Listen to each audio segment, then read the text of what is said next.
rising beach. I'm rising beach.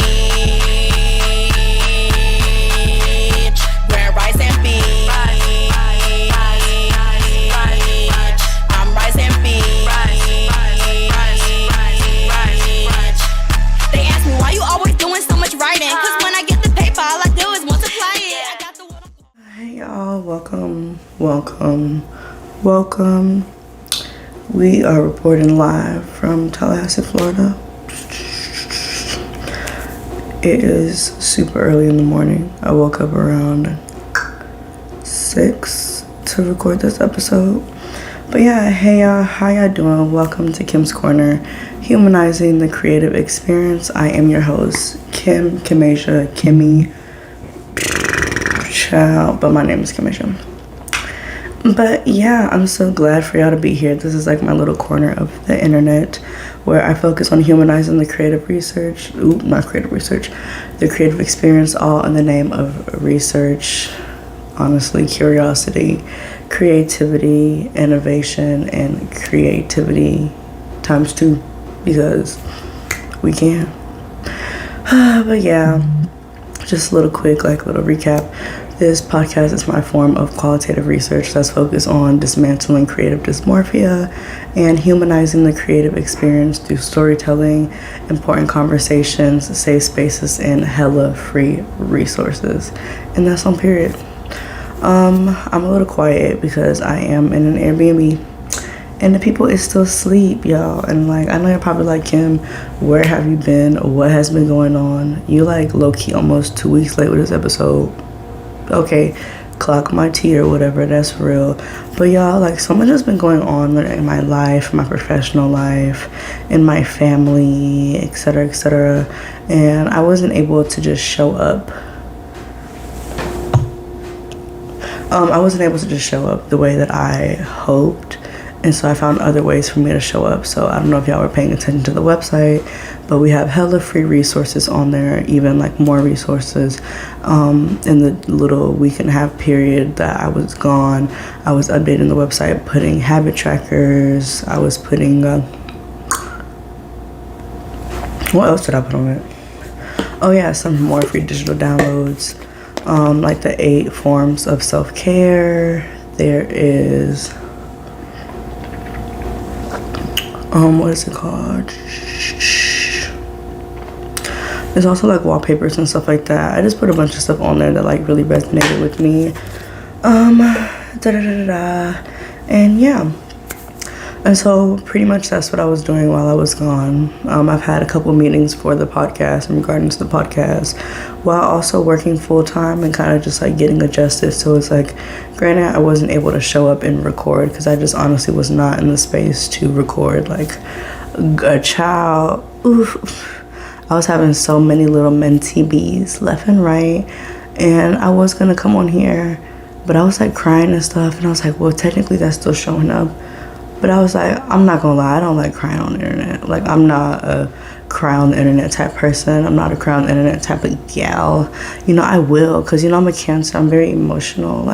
I'll just cry because I want to cry, because I remember just being in the car with some friends on a road trip, and I cried 9 times on the road trip. Just me, just literally looking out the window like I was in a freaking music video, just crying because I was just so happy and I was so grateful. And it was just so nice. It was vibes. And so with all that being said, even though that is completely uncorrelated to the podcast episode today, I just want to give y'all a brief little, But yeah, so today's episode is focusing on the importance of systemizing your goals, creativities, and habits. And so the reason why I chose this topic for the episode is because I need to systemize myself. And so a part of me navigating the creative journey and the creative atmosphere and so forth, I thought that it would be really nice if I basically put y'all on game about how I'm systemizing my goals, habits, and creativities, and yeah, and just really put you guys on game and just show you guys like the process of me doing it. We're gonna talk about how like why systemizing your creative life is essential, using your neurodivergence as a power, utilizing AI, finding time, showing up, and then do some community Q&As, and then tea. But yeah, so I'm not gonna lie, y'all, I'm a very EP girl right now. Okay, so a lot of people think that creativity and systems are opposites. However, they're not. They greatly work together. So, you have all this free-form creative energy that's coming in. It's circulating in your environment, thriving in your atmosphere, but you have to take those ideas and systemize it. And so what do we mean by the word systemize? Systemizing something is practically creating systems that encourage a certain outcome through reoccurring behaviors. And so, for example, that was my alarm, y'all. But and so for example, say that your goal is to bicep curl 50 pounds. Your systems would be like, what are you eating to encourage the muscle growth? Or how are you sleeping? What are your habits? What do your habits look like? How are you starting off to get there? Because if you can only bicep curl 5 pounds, you can't just go to 50 pounds and then be like, oh yeah, muscle man. You're gonna have to, you're gonna have to start off somewhere and go A, B, C, D, E, F, G, H, blah, blah, blah. Fun fact, I know my ABCs backwards. I was like very fixated on that and learning that skill in kindergarten. And so I took my planner and I went Z, Y, X, W, B, U, T all the way to A. But yeah, so, you can't just jump to like a crazy weight and then expect certain results, because you do that, either you're not gonna be able to pick it up or you're gonna tear your muscles, you're gonna strain yourself. Like, you can't just have a goal that's like, ooh, I wanna do this, and then just jump into it. You can, but how is that going to build things like consistency? How is that reinforcing your behavior? How is that helping you remember your why? And so I wanted to kind of, go through that process with you guys, because I don't think it gets more human than me, like, showing you guys. Because when people see things, they see the end result. Social media, a lot of times you see the end result. You see the end result over and over and over and over and over again, to where it's kind of hard to see like what was the process behind it. And that's even, sometimes people will see it, or you'll see it if you're documenting your process, if you're documenting the BTS behind the scenes or the B-roll. But it's like, we can do it in other ways, and so when we talk about systemization, I don't want you guys to think about the word restriction. Systemizing something isn't being cookie cutter, it's being free-form crop. Man, audience, y'all know this is the first Kim's Corner episode that does not have live audience. I mean, there's a mirror right there, so technically, but yeah, it isn't about restriction. It's about creating sustainable habits that allow you to thrive creatively without getting burnt out. And that's the biggest thing, because like I would say, like this past week and a half, y'all, when I tell you a bitch was burnt out, a bitch was going to sleep super late, having to wake up super early, having to meet deadlines, having to do this, do that, do this, do that thing of SpongeBob being like, it's not about this or this, it's about this. We're not talking about this or this, we're talking about this. Literally how my entire just week and a half has been 2 weeks. And so I wanted to basically, like, I'm not on vacation, but I'm kind of on vacation. I wanted to still record while I was on vacation, because I still wanted to get this episode out the moment I felt like, okay, Kim, you did as much as you could, but you still have to show up, and basically force myself to show up. Because, if I'm feeling at 40% and I don't have enough, like, spoons and forks. Spoons is the capacity of your energy. Forks is how many forks you give. if I don't have that many spoons but I have more forks, I need to do things that sustain, that are like, you know, that accept or will sustain the amount of spoons that I do have. And so I was like, you know, the moment I felt like I had enough spoons to record, I'm like, all right, I'm jumping on it the moment I feel whatever. And even this morning I kind of felt like, oh, okay, well, what about this, what about that, what about da-da-da, and just kind of talking like myself out of it. But I was like, girl, you literally like need to just get the fuck up. You set the alarm, you woke up even though you had like less than 3 hours of sleep. Because one thing about me, I will focus on sleep cycles and not just hours. But it's like, okay, you had like 4 hours of sleep, you low-key gotta drive back to Orlando, you this, you that, you low-key gotta go do this thing, you low-key gotta go to storage, you low-key gotta clean your car out, you gotta da-da-da. I was like, well, shit, it's better now than tomorrow, because tomorrow I have another thing planned. But anyways, the goal of systemization is to help you manage your energy, manage your spoons, and manage your forks so that you do not get burnt out. And so, you know, we're going to talk about like, you know, how setting small systems in place can help you basically free up more time for experimentation, for innovation, for growth, for creativity, for projects, and finding that balance between being disciplined, spontaneous, being experimental, and being innovative. All those work together. And you know, the biggest thing that you can't rely on motivation, because the motivation is an emotion. Emotion stands for energy in motion. Motivation is going to come, motivation is going to go, motivation is going to whatever. But the biggest thing that you can do to help you with your motivation is to build systems that will keep you disciplined. Create those non-negotiables. If you have days where you work and you have days where you don't work, have different days of non-negotiables. Okay, you know, non-negotiable, regardless of whether you're working, you read a book or you journal. All right, cool.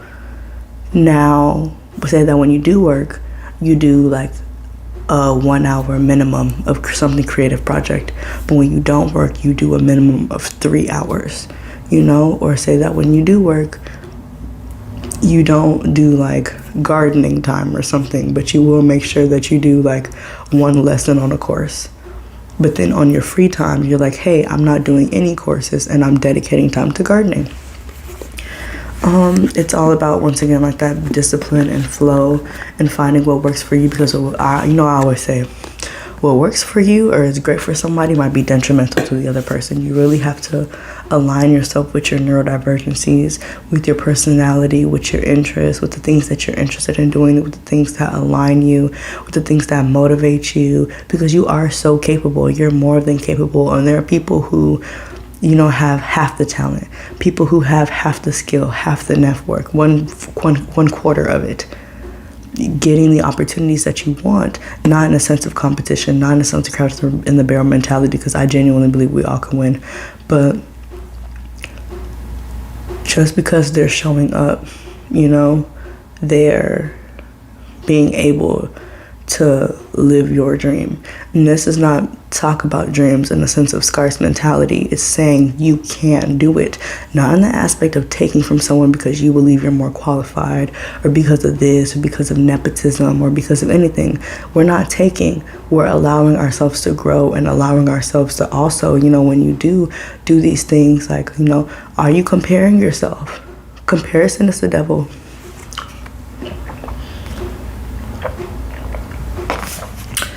Comparison is the devil. And if you don't believe that in the devil, comparison is your ops.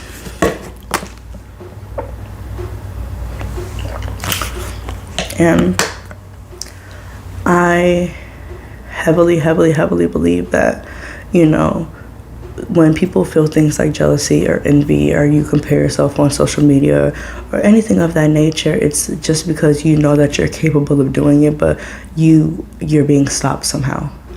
Either you're stopping yourself or your mind is stopping yourself. Either way, you're stopping yourself. But you're being stopped because of either you don't know how to do it, it's overcomplicated, or you don't feel like you're competent enough, or you don't feel like you're adequate enough, or you feel this, or you feel that, or you feel da-da-da-da-da. But in actuality, that's your body and your soul and your mind saying that that's something that you want, because it's probably one of your dreams. And that guy said, don't let your dreams be dreams. But it's like, dreams are dreams for a reason, because that are visions for us. Those are things that we want to do. Those are things that we are capable of doing. And so I think that it is more than important to understand that, we don't have to compare. We don't have to contrast. We don't have to want. We don't have to steal. We don't have to copy. We don't have to see something and be in fucking one-sided competition because we think that someone's stealing the spotlight from us. There's literally no spotlight. There's literally no such thing as someone stealing your shine.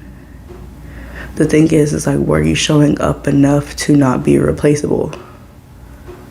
And that's, once again, even thinking, and that's thinking on the level, on the mind of somebody with scarce mentality. Because we can all be great. All of your favorite musicians or artists or creatives or celebrities, if you idolize celebrities, but I don't, but if you idolize celebrities, your favorite celebrity, all of them were inspired by somebody. Did I snooze that? Oh, I definitely had snoozed that alarm. But they were all inspired by somebody. They all started off trying to be like someone, trying to be like, not duplicate, not even replicate, sometimes replicate, but duplicate the same impact or energy that their favorite artist had on them. Their favorite celebrity, their favorite this, their favorite that, their favorite blah, blah, blah, their blah, blah, blah, blah, blah, blah, blah, blah, And so it's just very important that we realize how capable we are just by starting, because that's how you find your unique voice. You have to start somewhere, and the biggest start of that is, first off, remembering your why. Why are you doing this? Why do you love this? What is your goal? And when I say goal, we're not talking about meritocracies. We're not talking about, I want 5,000 followers, because that is external validation. We do not seek external validation, because that is fleeting, that is finite, that is not inside of us. External validation does nothing but validate the ego, which means the moment that doesn't come, or the moment one post doesn't seem anything, now you're spiraling. Now you're feeling like you're not good enough. Now you're whatever. And more than likely, that external validation is parenting a wound that you have. Is it because you have a fear of being liked? Is it because you are fear of being disliked? Is it because you don't want to be abandoned or seemed as forgettable? It's important to understand, why are we even seeking external validation in the first point? Because social media has freaking rewired our brains to seek those things.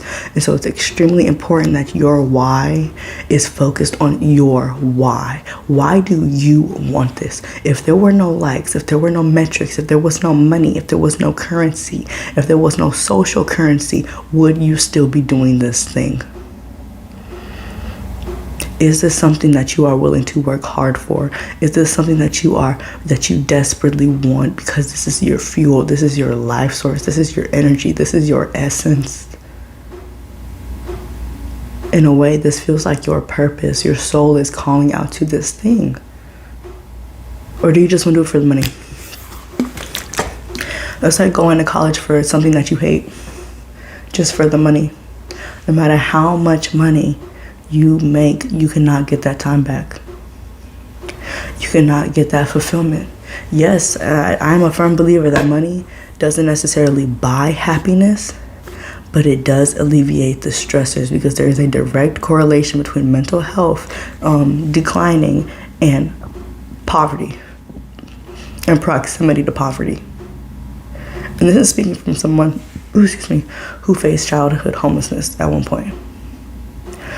There is a direct correlation, but that does not mean you having these enormous amounts of money will make you fulfilled. Fulfillment is something that comes through you expressing yourself, through you being accepted by community, by you being safe, by you doing the thing that your heart is calling out to, by you being in tight-knit, supportive community groups. And I don't mean like, we in knitting club 101, crochet baddies 101, no. It's you waking up and knowing your neighbor's name. There's certain things money just can't buy. And there's certain things that abundance amount of money can take away from you. So I say all that to say excuse me, that you need to really understand your why. You need to understand why you're doing this, and understand that your environment or how your brain is wired or how you feel is your superpower. You need to transmute those things and transmute those energies and transmute those environments and everything around you. It's either a role model of what you want to be or a role model of what you don't want to be.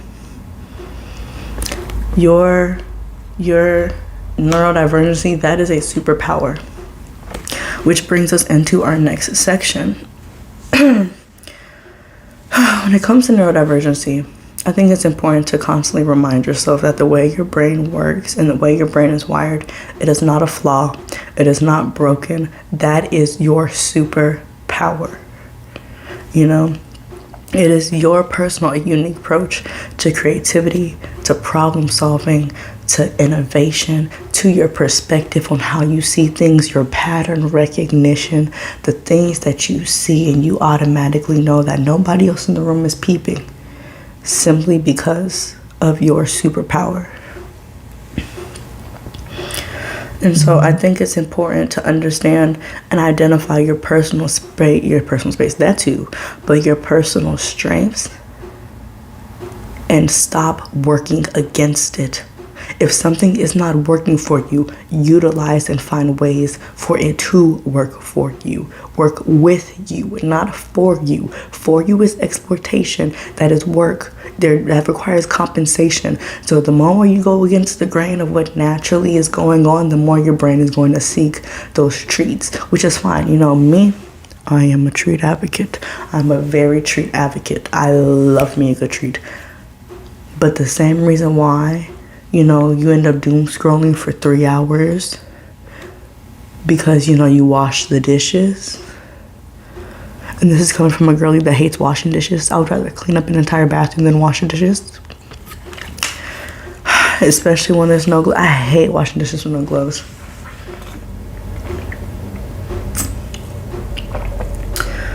Y'all, I really do. Oh, my bad. I just spaced out.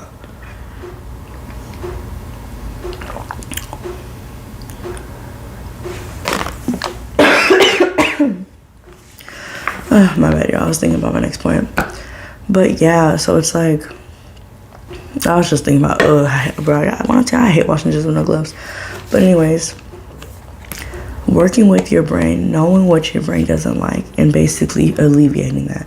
When I had an issue washing dishes, you know what I did? I brought dish gloves. I had no problem washing the dishes every single night. I was on like a freaking almost 2-week streak of me washing dishes every single night with not a single dish in the freaking sink because of those freaking pink rubber gloves. So I think it's important to realize the impact that accommodating yourself can have on your creativity, on your productivity, and on your routines that you develop as you systemize, because you know your system is made of the habits that you do, and the habits are based off of the 5-second decisions that you make. And so there's little things that you can do, whether it's like, you know, if you tend to hyperfocus, intentionally batch your tasks. So for example, whenever I would be in a crazy hyper focus on making these resources, I would literally just make another one. Because I knew that I was going to need another resource soon. And I would have this random spark of just inspiration, or this spark of idea, or, you know, as I'm in the ideation phase, which, you know, ideation is just like the process of like, you know, coming up with ideas. As I'm in that ideation space, I'm just literally just put in task out, put in worksheet out, writing random ideas, writing question down, making journal prompts, like seeing what can I do to just like, as I'm in this hyper focus of making worksheets, basically how can I just keep making worksheets?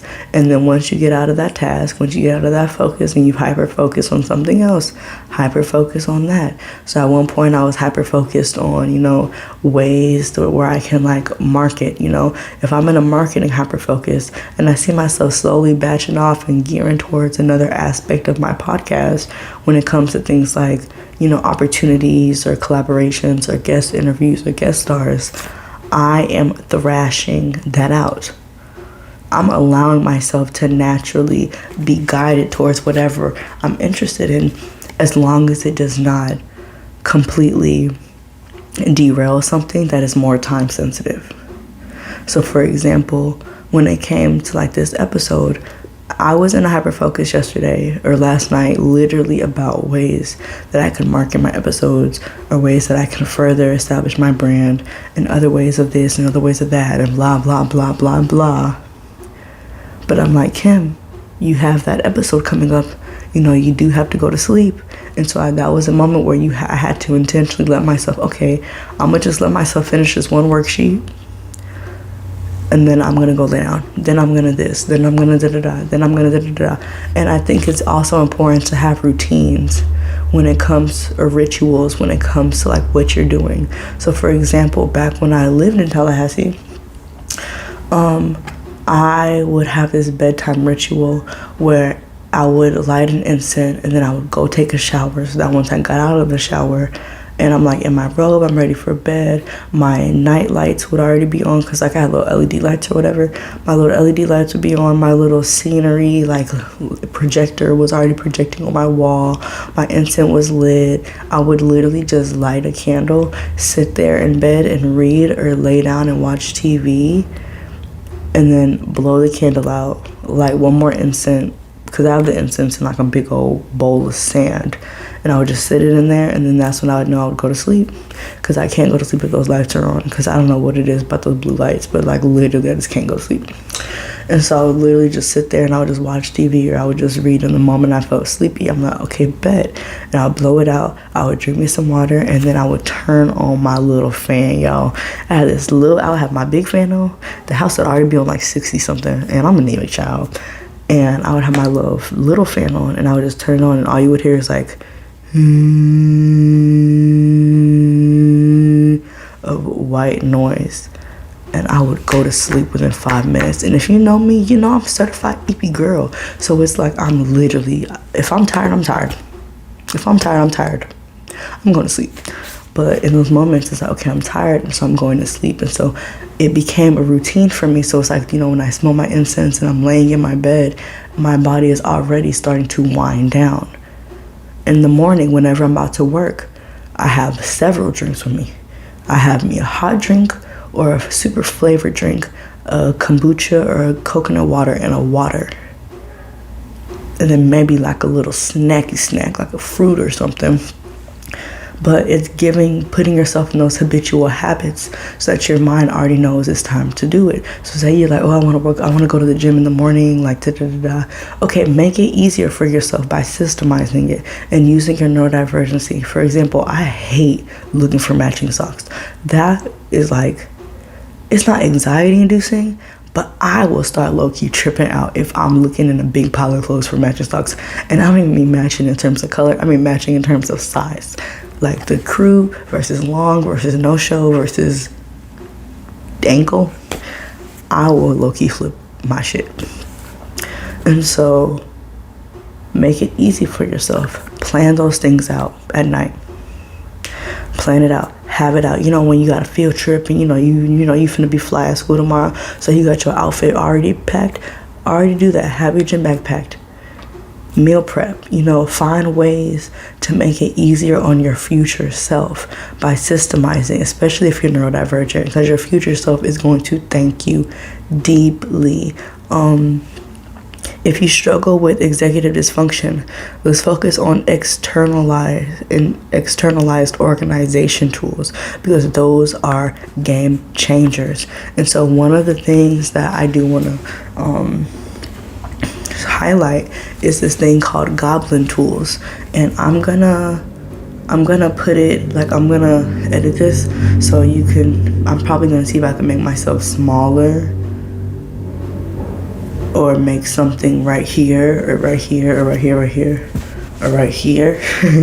But basically I'm gonna show you guys goblin tools, even if I'm just literally just doing that and having the screen right here. But basically there's a thing called goblin tools, the formalizer, for example. And so, you know, turn chaotic thoughts into classy ones. So say that you're emailing a professor and you're just like, you would just be like, you know, just write how you're feeling. If you gotta ask for an extension on the paper, like, hey teacher, I need an extension on my paper, thanks. You can make it where the text is more professional, more technical, more accessible, more polite, less snarky, easier to read, more formal, more informal, sociable / waffle. If you don't know what waffling, what it's called, waffling in conversation is kind of like when you weave it in a little bit. So for example, if I was asking for a piece of paper, if I'm like, hey, how you doing, like, you know, hope you're doing good, blah blah blah, like, oh, how's the weather, da da da, oh yeah, that reminds me, like, oh, like, could I have a sheet of paper, you know, da da da da, but like, oh yeah, but how are you, like, da da da. That's waffling versus being more to the point. Can I have a sheet of paper? You can make it less emotional, more passionate, less sarcastic, grammatically correct, break it down to bullet points, or just single word / thesaurus mode. And if you don't know what a thesaurus is, it just gives you a bunch of synonyms and antonyms. And if you don't know what a synonym is words that are similar. So for example, happy is a synonym to glad, and glad would be like a synonym to ecstatic. You know, it doesn't have to be exact, but it's just the focus of the energy of the word. Meanwhile, as an antonym is the opposite. But yeah, and so you could rate it on how spicy you need it to be in terms of like neurodivergent level. So say you could do like 1 pepper, or you could do 5 peppers. For this one, I'm gonna do 3 peppers, and we're just gonna press convert, and it gives you the subject request for extension on paper submission. Dear teacher's name, I hope this message finds you well. I'm writing to request an extension on my paper due to brief reason if applicable. I would greatly appreciate any additional time you could provide. Thank you for considering my request. Best regards, your name. Now let's bring it up to 100% spicy.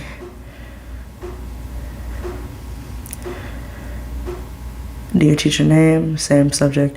I hope this message finds you well. I'm writing to kindly request an extension on the submission of my paper due to briefly explain reason if appropriate. I would greatly appreciate consideration of this request. Thank you for understanding. Best regards, your name. There's also the magic to do, where basically I'm gonna do everything on 3 spicy pepper levels, everyone. But basically you would add in something that you simply need to do. So let's say something I need to do, I need to clean my car out, which is true. You would add that, and it would show you like I guess like a bullet point area, and then you would simply press, there's a magic button, right? There's like a little wand, and it says breakdown item when you highlight it, and then it breaks the task down. So it took that, clean my car out, and broke that into subtasks like gather cleaning supplies such as trash bag, cloths, vacuum cleaner, remove personal items, empty out the trash, check the gun compartment, shake the floor mats, and it gave me 2, 4, 6, 8, 10. It gave me 10 subcategories. And then estimate basically gives you a time estimate of like how much each task should be. So for example, cleaning out and gathering the supplies, that should say that takes around 30 minutes. You know, it's best, I notice with like, at least my personal neurodivergency, especially since I do experience time blindness, it's nice to kind of low-key overcompensate in terms of the time needed for a task rather than underestimate, you know? So say that gathering the supplies only takes 10 minutes. Okay, cool, let's move to the next task. You don't have to wait for that whole 30 minutes to be taken up. The next thing is our judge. All right, so with the judge, it says, you know, am I misreading the tone of this? So basically you could put in a text response or an email or a response from somebody and it will let you know like how the text comes across as. So let's make up a random thing real quick. Let's say, hi, you are a crazy person. I am a Mad Hatter. I don't know. I know what you are, but what am I? Question mark. This is the message regarding your car's extended warranty. I like your music. You are cool. I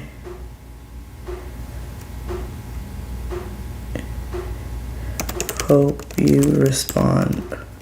I don't know. That was super random. But yeah, so let's say we do that and then we press judge. And it says that the text comes across as, the text conveys a mixture of playful absurdity and casual camaraderie. I hope that said that. I hope that is camaraderie. Casual camaraderie. The initial greeting, hi, you're a crazy person, suggests a lighthearted and humorous tone, indicating a level of familiarity.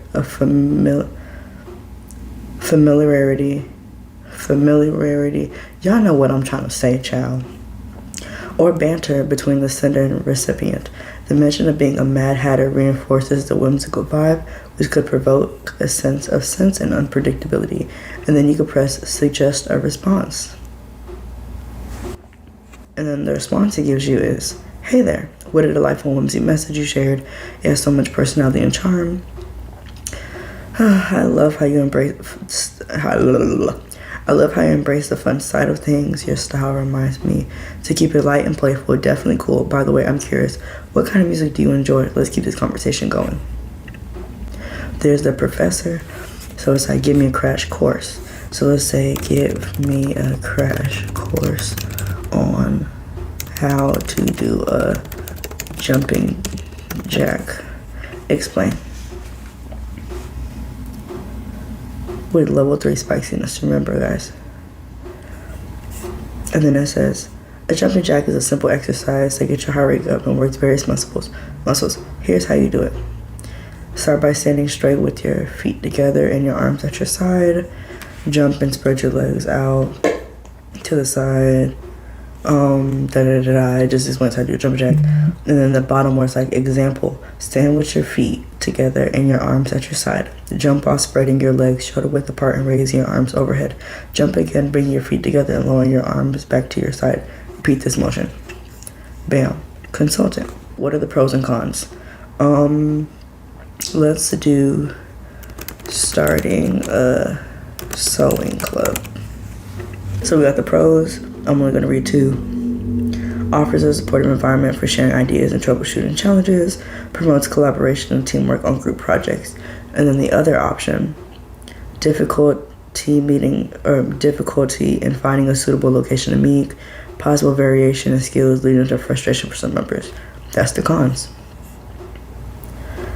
A pro is something positive. A con is something negative, by the way. And there's the overall like arching message here. Finding a sewing club would be a beneficial idea, the sense of community, like blah. There's also the estimator.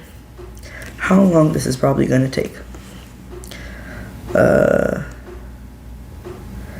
Starting a social media account for my pet rock. They said 15 minutes to an hour. Something very simple. Let's say troubleshooting and designing a website. 5 to 15 hours, you know? Compiler. Here is where you do a brain dump and it breaks it down into a list of tasks. So I'm just gonna do some random brain dumps real quick.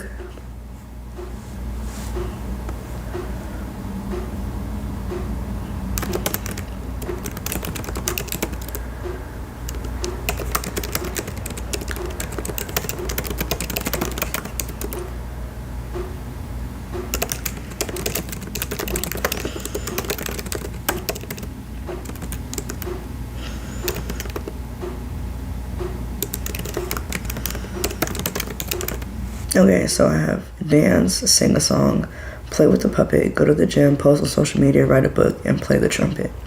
And then we're going to press turn into tasks. And then it turns it all into tasks. And then we lastly have the chef, where basically it's like, what am I having for lunch? Here's where you write what ingredients you have, any dietary restrictions, serving size, equipment, time, or anything else you want the chef to take in consideration. So let's say we have spinach, broccoli, because I love broccoli. What's something I don't like? I don't like eggs. The jelly, peanut butter, ramen, cereal, apples, rice, beans. We have chicken, nuggets. We have water, soda, ketchup, something. We keep in mind we're just naming random ingredients. And sriracha. And it says you could cook. Now let's see, because I don't know. Spinach and broccoli ramen bowl. Serving size is 2 servings. It gives you the ingredients in grams and ounces. Tablespoons of water, da-da-da. And then it gives you the instructions. Boil the water in a large pot. Cook the noodles in the same pot. Add spinach and broccoli. Drain. Add noodles. Cook the chicken nuggets. Scramble some eggs. And cook them. Combine all of it. Drizzle soy sauce. I mean, child, I didn't say I had soy sauce, but I guess. But I guess in that instance, maybe replace soy sauce with sriracha, serve immediately, enjoy your meal. So you see, it just kind of just gives you some random things to cook, especially if you're having executive dysfunction. And like, you know, I feel like this is a really great way to focus on, like, you know, how systemizing allows just neurodivergent creatives to really avoid burnout and decision fatigue. Because once you have that decision fatigue, you're pretty much just, you know, it's genuine fatigue. It's not just, oh, you're putting it off or you're lazy. No, it's taxing your mind for real. And so now we're going to go into how AI and ChatGPT can be used as a creative companion and help you systemize your workflow. Country girls make do. You know what I'm saying? Okay, so we are back at it again with the white vans. Kidnappers be like, I'm just playing. Okay, so new location. Bam, new location. Yeah, I'm not gonna lie, y'all. It's been like 2 days since I recorded that little bit. Cause I got up, I was like, what percent storage I got to do my recording?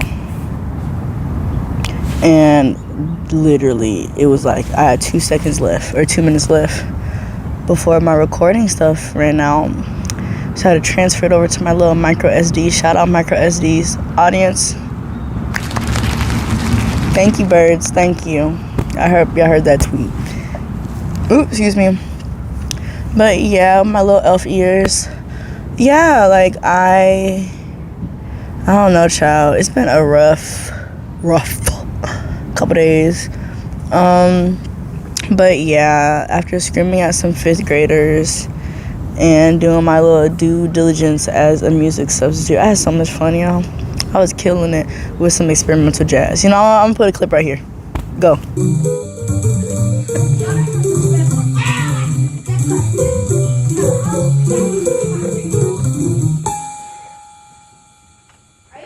Okay, that ending was kind of hard. Done. Period. But yeah, so I know that I was talking about goblin tools and executive dysfunction and how systemization basically allows neurodivergent people to be able to, you know, control what they're creating, control their energy, you know, like I said, spoons and forks, and essentially help avoid burnout and decision fatigue. Because like I said, you really be fatigued, like you really just be so tired and so exhausted. And personally, I remember times where I would sit there and talk to one of my friends or a loved one and be like, okay, what are we doing today? And I'll be like, I feel like we gotta make a schedule. Make a schedule. Make a schedule, make a schedule, make a schedule, make a schedule, make a schedule, make a schedule, make a schedule, make a schedule, make a schedule, make a schedule, make a schedule. But literally like making a schedule, because I just needed to make a schedule in order to function. And if I didn't, I would feel so anxious. I would feel like I'm doing something that I'm not supposed to be doing. And rest is rebellion. But even when I wasn't resting, I felt like I could be using that time to do something way more productive, way more so forth and so forth. And honestly, like, it really did affect just like how I saw myself, how I saw my sense of productivity, etc., etc. And so, that was a little bit into Goblin Tools. I highly recommend Goblin Tools, like, phenomenal. But yeah, I would also want to get into, here, chesticles covered, but how utilizing AI in ChatGPT, OpenAI, can actually be like a creative companion to help you as you systemize, as you basically like formulate your habits, as you something, insert word here. But like, for real, I don't feel positive nor negative around ChatGPT. I'm almost like a chaotic neutral, or ChatGPT, AI period. I'm almost like a chaotic neutral, because like, the same way freaking a kitchen knife could be used to cut delectable vegetables and slice meats, and like each knife has specific things. Like a butcher knife kind of cuts the bone, serrated knife is really great for bread, etc., etc. I feel like that same knife could be used to stab somebody. I feel like AI is more so like how it's being used and the abundance of how it's being used and so forth, instead of rather just it being labeled as bad or it being labeled as good. And so I want to put you guys on game a wee bit on systemizing your goals, creativity, and habits to help you with things like executive function, dysfunction, help you with brainstorming, help you with things like branding, because this system helps you. This system basically it's open source. It's open source, my nigga. And so it basically allows you to search whatever, and you get good information. Now, is it accurate information? That is a question. But I would not rely on OpenAI for things like test scores, or just somebody's birthday that you don't know, or just random stuff. But AI is great when it comes to enhancing your workflow, whether it's creative or uncreative, or I think everything's creative to a degree. But even if it's deemed as uncreative, it is great at helping your workflow. And I would encourage, and this is how I use AI, to enhance your originality and your creativity rather than using it as a crutch. So for example, if I'm writing a story and I'm just like, tell me a story about a ball bouncing on the ground, AI is going to give you some random story that it just pieces together and something like that. But I don't even know why I'm saying so many somethings, why I'm using so many filler words, but at the end of the day, I'm not finna edit that out. One thing I'm not finna do is that, let me cover up my feet, no free feet. But yeah, like, so you get a generic story, but it could be something in that generic story that just sparks inspiration, like it being like a red ball or something. It's like Bobby or Billy bounces a blue ball and and then Sally comes with the red ball, and so they throw it up on the roof and Sally's gets stuck. And I'll see that and be like, okay, that's not tea, but I guess. And then now you use that almost as leverage, or as like a building block of like things like how to formulate a story. So I wouldn't necessarily look at the context, not me glitching in real life and me like record scratching. So, you gotta scratch CD and it'd be like but I wouldn't necessarily use that to look at the story material, but look at the format. I think AI is best when it comes to helping you format things. And so for example, whenever you're feeling stuck on like a creative project or something like that, and you're sitting there and you're like, wow, I have all these leaves around me, but I don't know what to do with these leaves. And also, if you see the lighting change, it's like 5 something and I'm outside, so that's just how it be. Lighting be changing. But, you know, I have all these leaves around me. I'm surrounded by nature, like, blase. I have all this stuff around me. I don't know what I can do creatively out here. You can literally go, hey, I'm out of nature. I want to do something creative. What are some ideas? Now, you don't have to take every single idea. You use that basically as a booster. Use that as a real life double jump. On the squirrels. Ooh, not them clocking my tea. Yes, I'm recording out here. But yeah, so you basically use that as like a double jump. You know, sometimes the single jump, you get there and you get so close, but it's just not quite. Sometimes you just need that little booster. And so, for example, it could say something like make a tree fort, or climb a tree, or take all these leaves and build like a leaf snowman or something random like that. But I think the motto for me when it comes to AI is, you know, enhance, never replace. You know, build up, never build the foundation on. You know, it can tell you things like, hey, how can I format this business grant application? Or, hey, I am an up-and-coming artist and I don't know how to build a personal brand. Can you take me through the steps of X, Y, and Z? You know, I personally would not look into the way that ChatGPT does, like, do things like, essentially does take information off the internet. So to a certain degree, there is a layer of like almost like plagiarism or inspiration or whatever y'all want to call it. But at the same time, like I said, you don't take AI and use that to replace your human creativity. You use this as a tool to enhance it. And so, for example, say that you have all these thoughts, you know, like, okay, I want to do. Okay, I want to do a comic book. I don't know if I want to do a comic book, but like, let's say we're going to do a comic book. I want to start a comic book. This is the name of the comic book that I'm inspired by. I like these comic books. I want my comic book genre to be this. What are the different art types that are in comic books? It'll give you some art types. Okay, what are some common formats for comic books? Okay, can you help me create a timeline, or can you help me create a template of how I can take my idea of my comic book from the ideation phase into the production stage, or, you know, from the production to the publishing stage? Okay, what are some what are some ways I can publish my comic book? What are some websites where I can doodle and draw my own comics without a drawing pad? What are some places where I can, you know, what are some places or some websites where I can find voice actors or something like that, or find people to help me, or hire drawers? Because imagine if you didn't know things about like Fiverr or something, you know?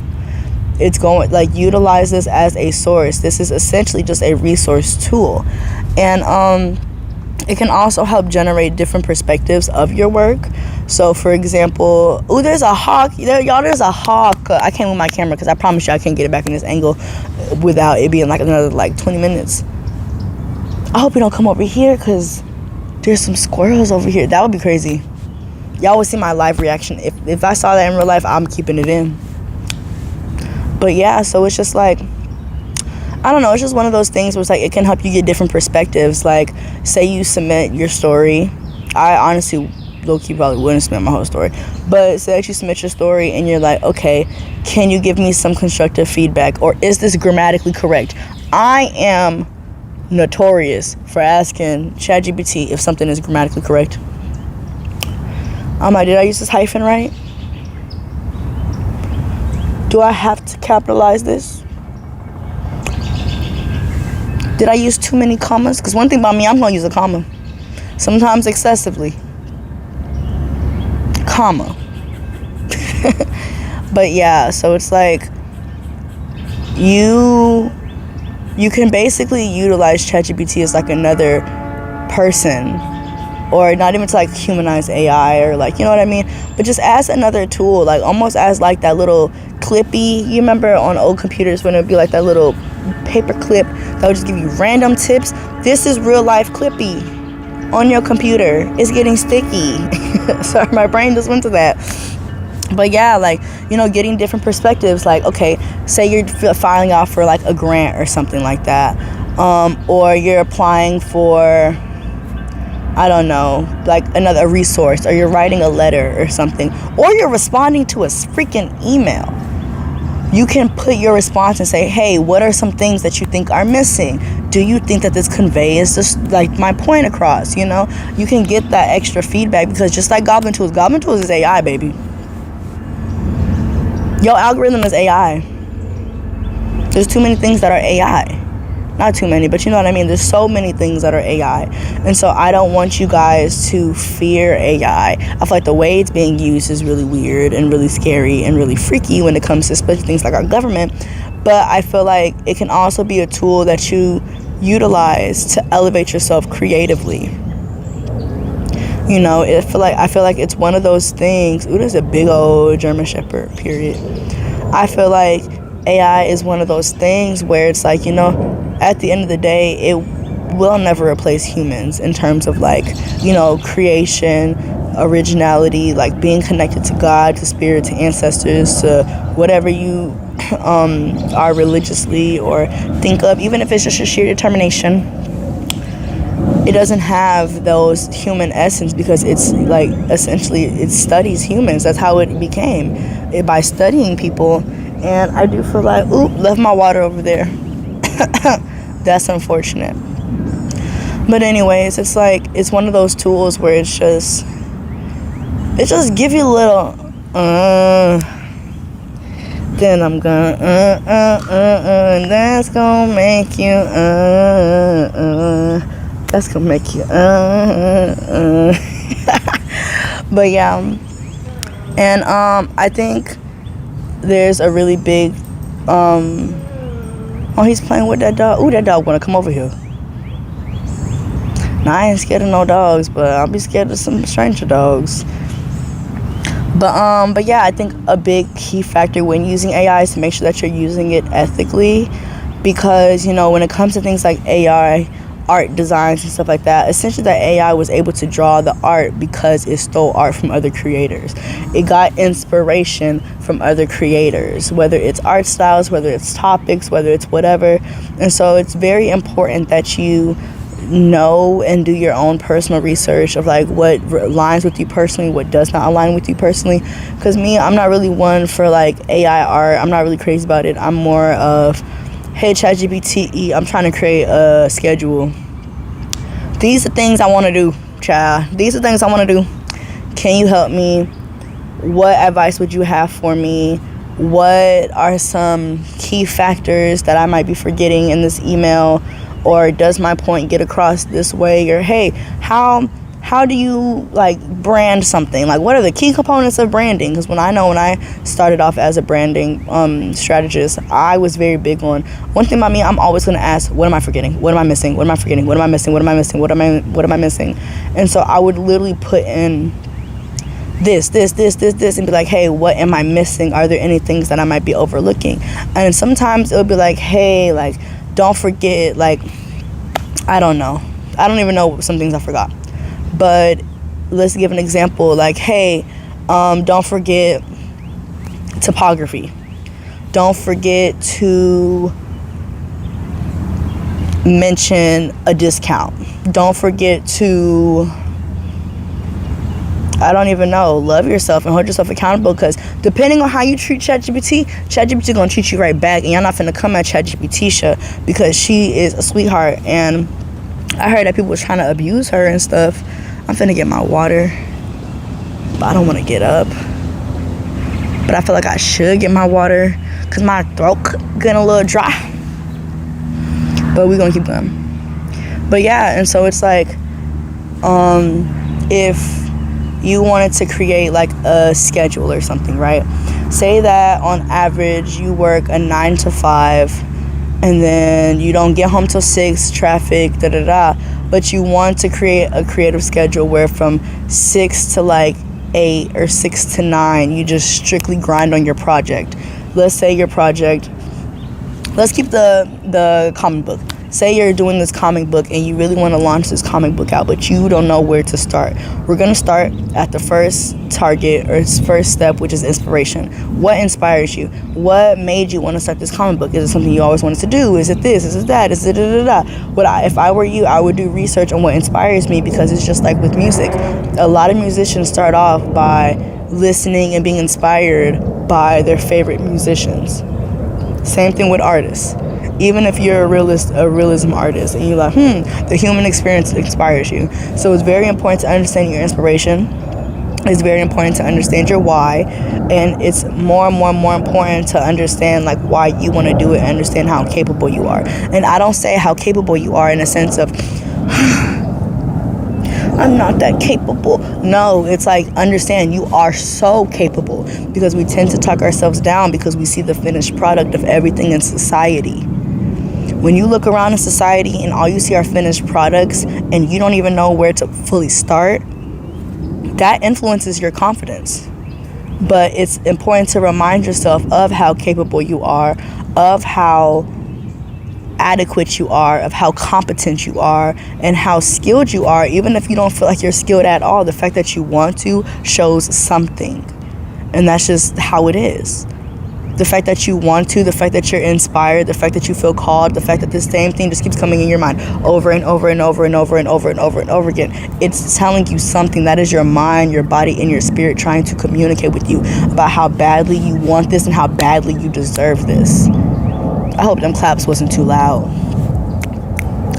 But yeah, and so then we move into ideation. Start sketching up some ideas. If you need ideas, not in a sense of the sole idea and the sole focus, using ChatGPT for that, but more so like, you want to do a superhero, and their superhero has the ability to regenerate and resurrect dead leaves and turn each dead leaf into like coming together to make like a monster or a tree or something. This is free tea, y'all. Now, if you do make this comic book and you do got them superpowers and you do got a superhero, make sure you just put me in like in the credits or thank me when you get that award. But okay, now it's like, okay, what names could I give my superhero? Say you jot down a bunch of names. Okay, cool. All right, you have some names. Go to ChatGPT. Hey, can you give me 30 more names that are inspired by these names? And let's say it's Captain something something. You got 3, almost like full name, first, middle, last. And you want that first word to be Captain. And you want it to be something around leaves or something. And so you get all 30 names and you don't fuck with none of them. You don't like them. You like, mid. But there's one word in particular, leaf. You like the word leaf. You want the word Captain something something something, but it got to do with a leaf. So hey, can you some words that have leaf? Okay, we're getting somewhere. Then you see leafy green or something like that. And you're like, you know what? I don't really like this, but like, okay, that just reminded me of like, Green Giant or something like that. And so it's like leafy green giant, or, okay, that's 4 words, like, okay, now let's do, what if it's like Captain Green Giant? Okay, well, okay, that's a little too similar to the brand, but we getting some, we cooking.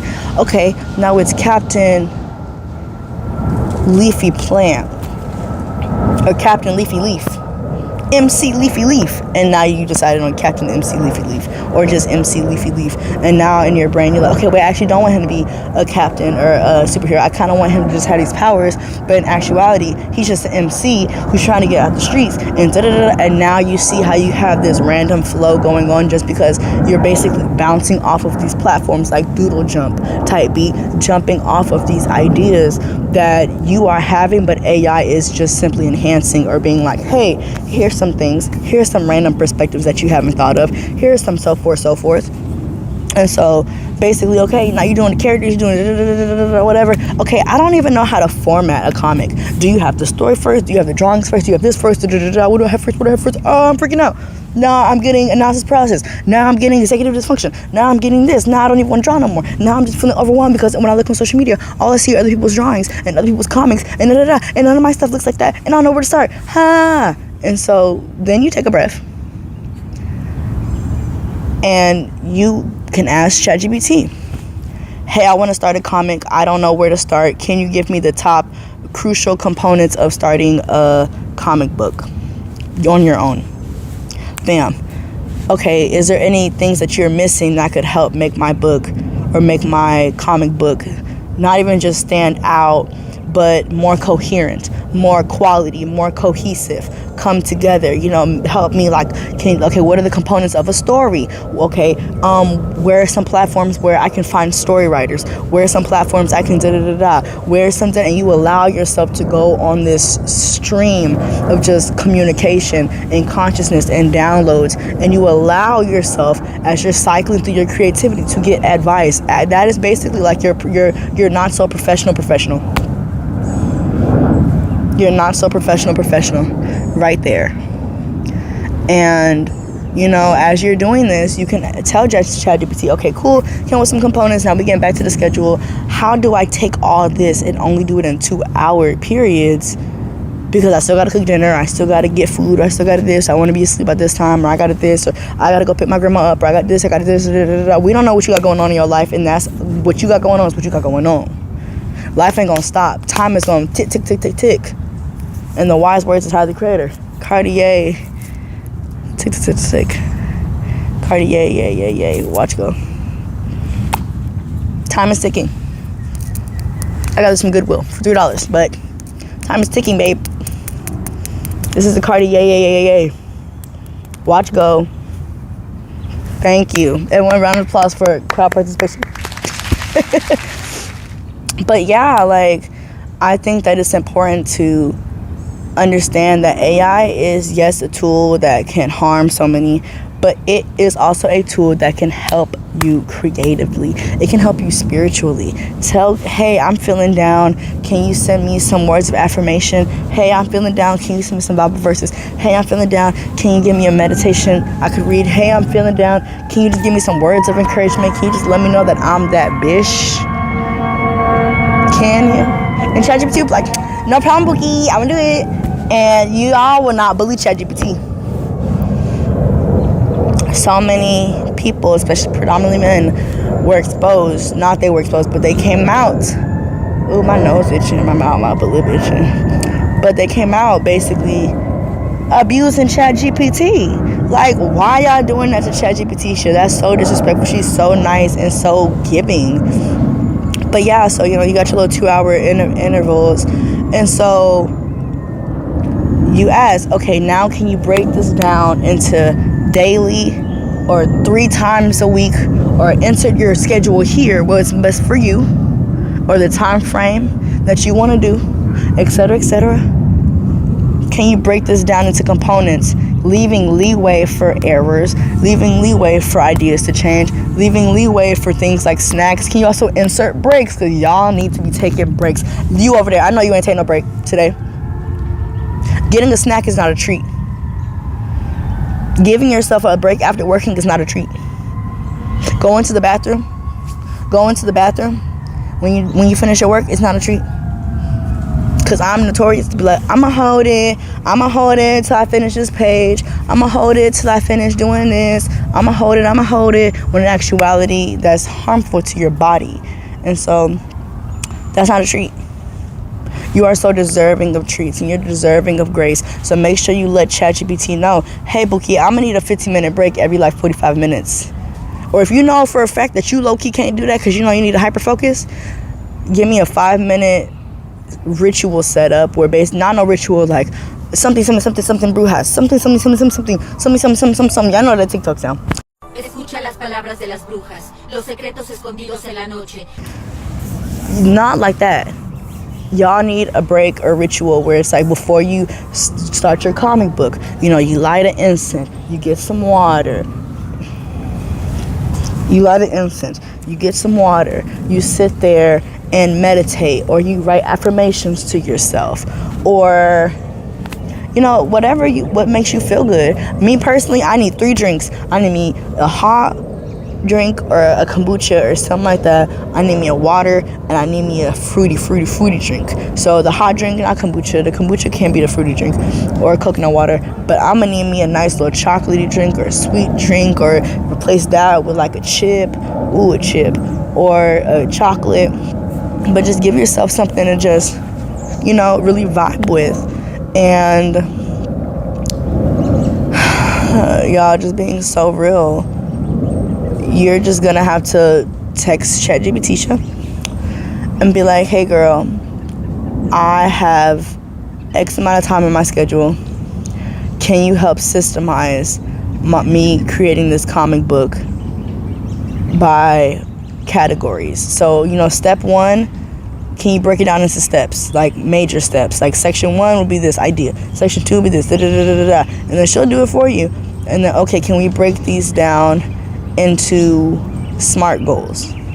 Can we break this down into just sections of like, I want to focus on one topic a week or one topic every 2 weeks. Just give yourself time. And also, don't be too harsh on yourself if you're not meeting those deadlines, because deadlines can be extended. You're the only one putting that pressure on yourself. Time is not running out. Time is not running out. And so I think it's very important that you, as we're going through these executive dysfunctions, as we're getting analysis paralysis and we're chasing perfectionism and we're like, oh, we gotta wait, we gotta start, we gotta this, we have tools at our disposal that a lot of people don't have, And so I think that it is extremely, extremely, extremely, extremely, extremely important that you use what you have. ChatGPT has a free version that they give you little tad bits of the premium, but even the free version, she do be a little wonky sometimes, but it's like at the end of the day, FREE, that spells free, creditreport.com, baby. I love jingles. But yeah, like, it's free. And she do still eat. Sometimes she be eating more than the premium version that they be giving me. Ooh, don't they throwing pine cones and acorns at me? But yeah, and so now we're gonna really like go in pretty quick about like the importance of finding time as you're doing all this, because ChatGPT and AI and other resources around you, such as SMART goals or a little some. Where is that? These things can help you. And so, we're talking about the importance of prioritizing and finding time. And so it's like the myth of like not having enough time. I don't want you to say you don't have enough time. I want you to rephrase it like you're not prioritizing your time. You're not prioritizing yourself. You're not prioritizing your creation, or you're not prioritizing, this message that the universe, that your ancestors, that God, that yourself, that insert thing you vibe with here, gave you, that you keep feeling it in your heart, that you're not listening to yourself. And so, my biggest thing is like you don't need for it to look a certain way to show up. I promise y'all, when I recorded this 2 days ago in that Airbnb, I thought I was finishing it that morning. I really did. But I didn't.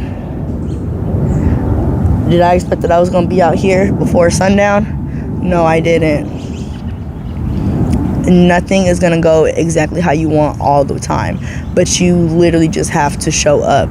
And even when you don't feel like it, unfortunately, you're still going to have to show up.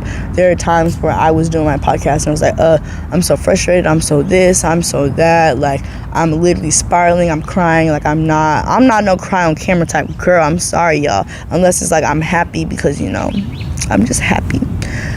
But on the realest of real, y'all,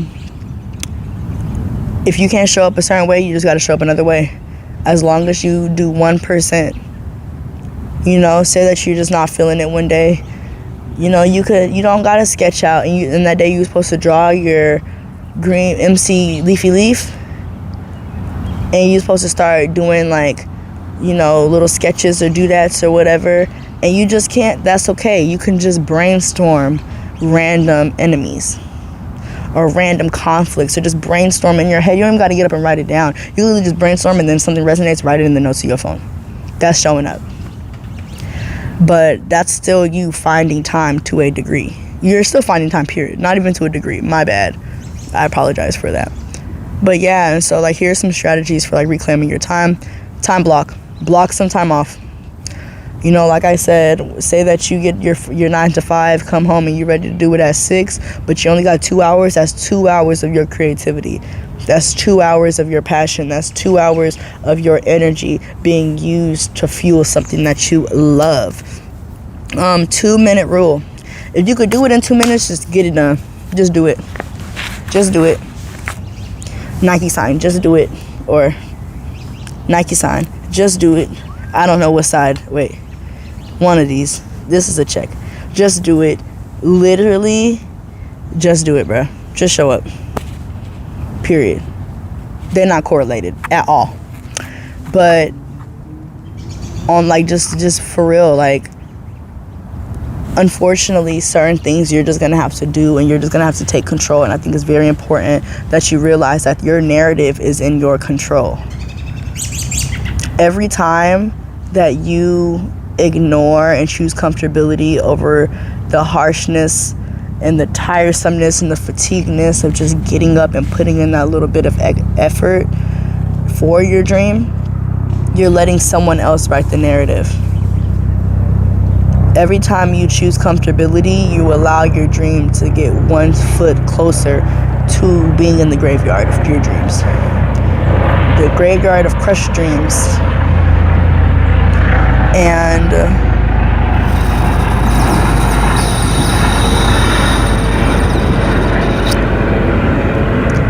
I think that is crucial. That's not even on there. I was just looking at the next topic.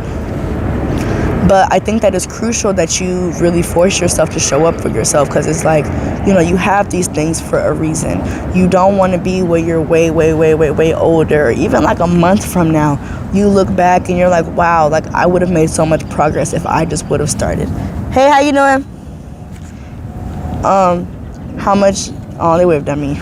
But what you would have done, or how far you could have gone, even if you just did 1% better a day, or just tried. The thing is that gets me is that you're not even giving yourself room to try. You're not even giving yourself room to make mistakes. How does your inner child feel knowing that you're holding yourself and holding your inner child to such a high standard, the same standard that hurt you when it was done to you a couple weeks ago, yesterday, when you were little, you know, feeling like your self-worth comes out off of what you produce, or the talents that you have, or how much you stick to something that you hate. Those things are harmful. They shatter us. They disorganize us. They dysregulate us. And so it's important to just show up, but also say no. The power of saying no is a complete sentence. No is a complete sentence. Hey, Kim, you want no? Oh, no, I'm okay. No, thank you. I'm saying no is a complete sentence, so just don't overexert yourself. And you need to treat this time like non-negotiable times to yourself. You owe it to yourself. In the world where the world is looking fucked up right now, you owe it to yourself to show up for yourself creatively, because how else will you get this out? How else will you be able to showcase your experiences and your emotions and how you're feeling and your intellect and your beauty and how freaking golden your heart is, or how inspirational, remarkable, and earth-shattering your ideas are if they're all in your head? I think that it's extremely important to also take into consideration the difference between energy management and time management. Time management is what's on the clock. That's not stopping. But energy, sometimes we just get super drained. You know, forks and spoons theory. You know, forks is how many forks you give. Spoons is how much energy you have on your capacity. And so I think it's important to have different tasks that you do when you're at low energy scales. You have a couple forks, but you don't have a lot of spoons. Brainstorm. Visualize, make a Pinterest board. You know, you could simply just hum, sing, create it yourself, dance, do something. You have a little bit more spoons. All right, like, let's draw, let's do this, let's sketch. You know, you got a lot of spoons. You know, now we can thrash out. Now we sitting at the desk, like full form, like going ham, hyper-focusing. But your spoons are going to change every day, and the type of spoons are going to change every day. You know, sometimes you might have 5 spoons, and they're baby spoons, toddler spoons, Gerber spoons. Sometimes you'll wake up and, ooh, a bitch got some ladles. I got a soup ladle. Next day, I got a punch bowl ladle. Next day, I have those really shallow wooden spoons. Next day, I have a regular tablespoon. You know, now I got a ladle. You know, it's literally just spoons on spoons on spoons. And then the forks. How many forks do you give? It's real. And, you know, this kind of goes into our next segment, which is, bam, new location, who this? So yeah, y'all, it's raining. It's raining outside, but that's okay. You know, we still showing up, which ties us into our next segment of the importance of showing up. You know, hashtag just show up. Hashtag Kim's Corner, hashtag just show up. But I really just want to stress the importance of understanding that you do not have to be perfect. You just need to be present. And the importance of stressing more over direction over speed. You know, is this aligned with your values? Is this aligned with your morals? What is your creative integrity looking like? How do you feel when you create, rather than how quick are you producing? How many likes are you getting on something? How now, brown cow? But yeah, like, even how now, brown cow, like, I think that understanding yourself as a creative means that you must understand not only just your workflow and what best works for you, but also understand, where do you want to go? How do you want to be? You know, we always have so many wants here, wants there, want everywhere. You get a want, they get a want, everybody gets a want. But if you're wanting more, does that mean that you really appreciate where you are right now? And this doesn't mean don't want anything. This doesn't mean don't have goals or don't have aspirations of what you know, I'm just making sure my mic's still recording, because child, no, not necessarily don't have aspirations, but can you clearly sit in your solitude? Can you clearly sit in your presence? Can you clearly sit and where you are right now as a creative and acknowledge that? And not only just acknowledge where you are, but where you've been, you know, because you can't fully understand where you want to go if you don't understand where you've been and you don't understand where you are right now.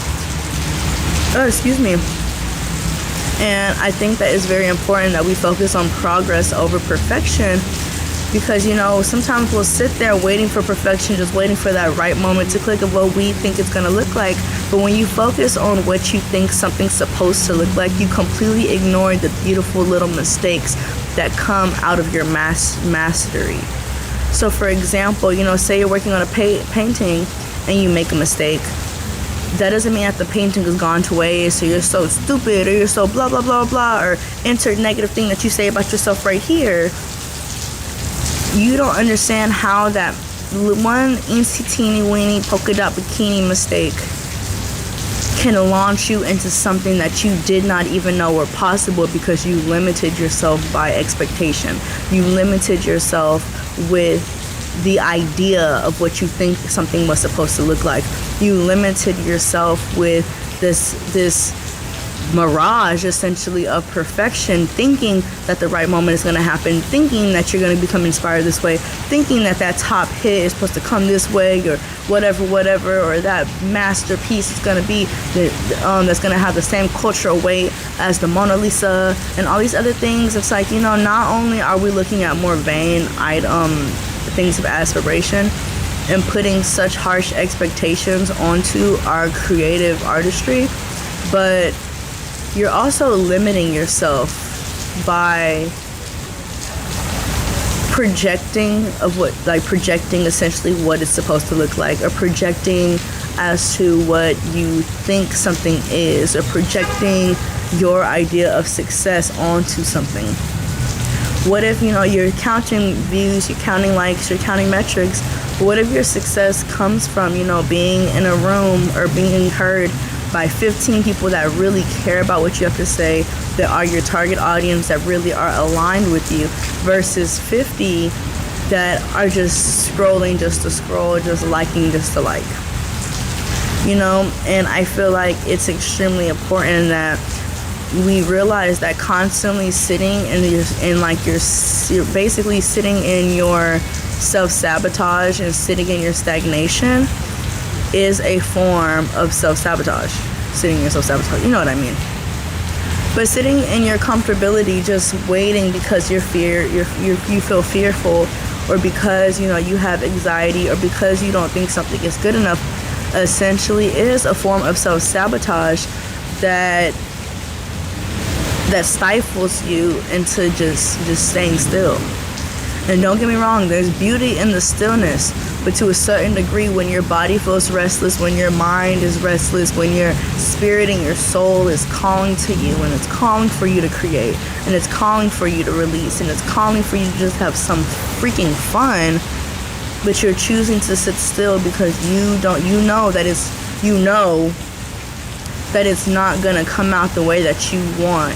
And to a certain degree, it's like, does that mean that your expectations are too high for yourself?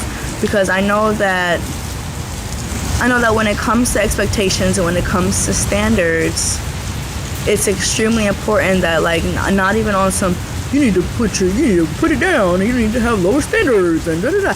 But you have to be realistic with yourself. And I don't mean realistic in a form of don't let your dreams motivate you, or don't even have dreams. I mean realistic as, if you don't know how to play the bass guitar, how can you expect to just jump and be the next Bootsy Collins?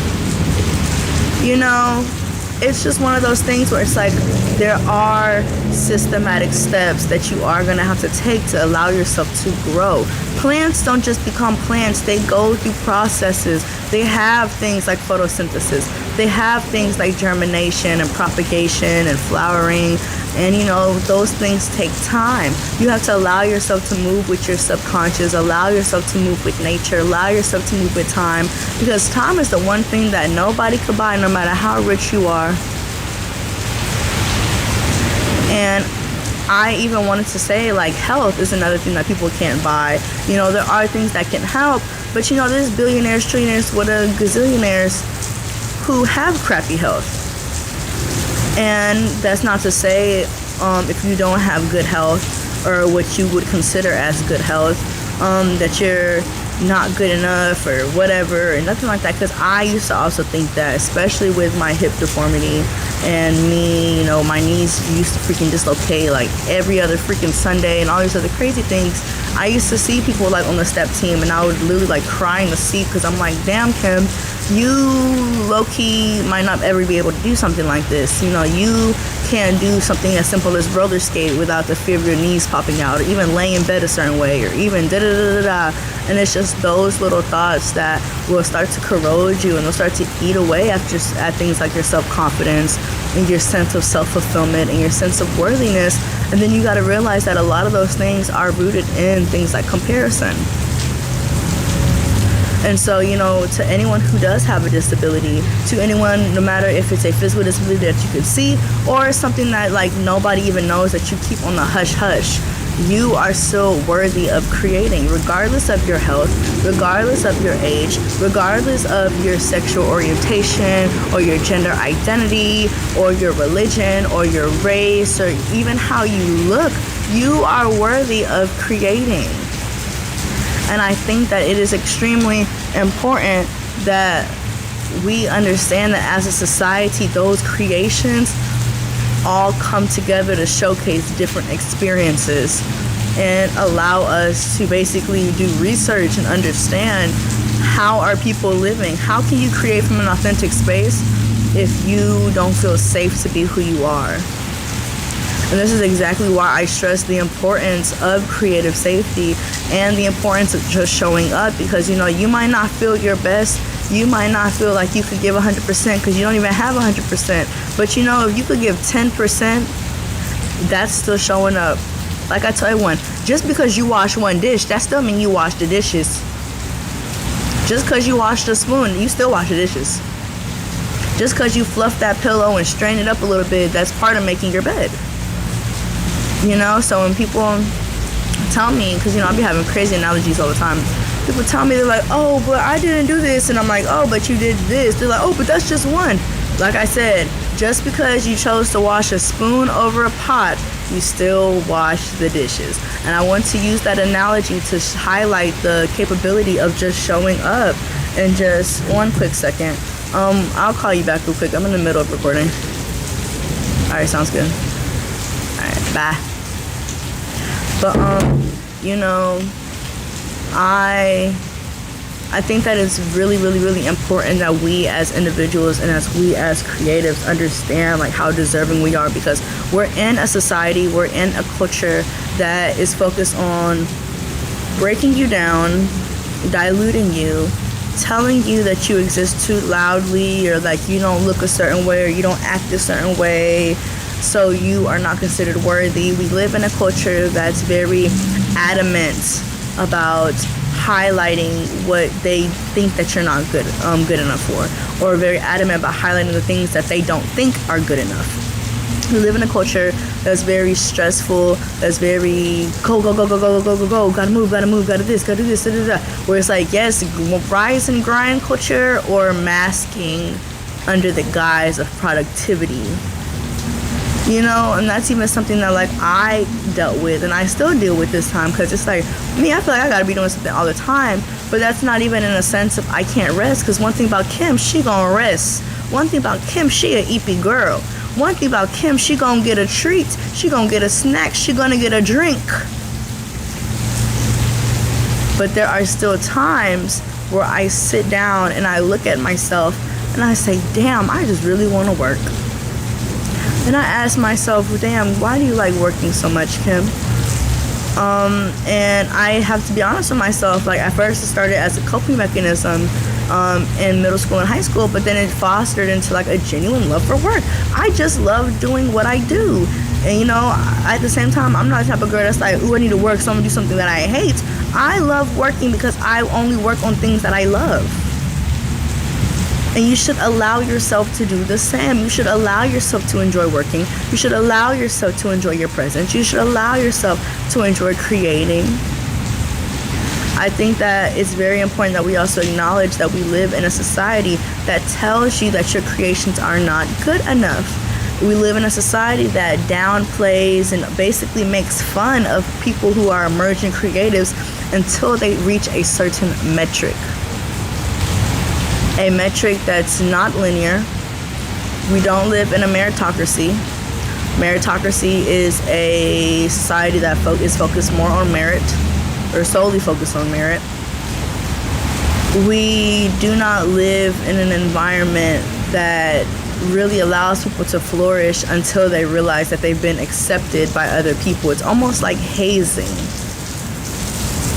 And I know that some of you individuals, y'all been hazed all your life.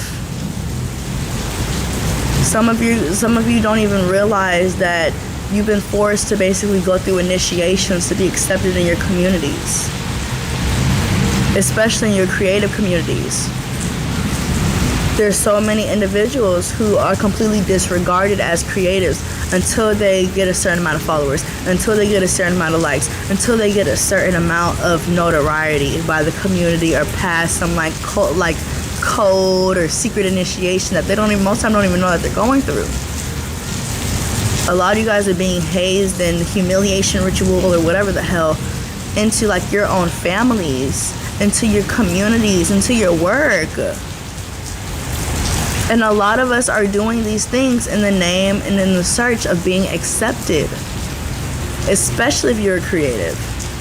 And I'm tired of people not deeming themselves as creative. Oh, it's STEM, it's STEM, it's STEM. Oh, I'm STEM.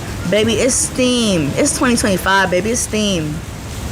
Because I need you to realistically think, no matter what you do, no matter what milestones are reached through STEM, it has to be communicated. It has to be marketed. It has to be branded. It has to basically go across this bridge that is that product, which is that idea, which is that anything, to the people. And you have to do it in ways that are palatable.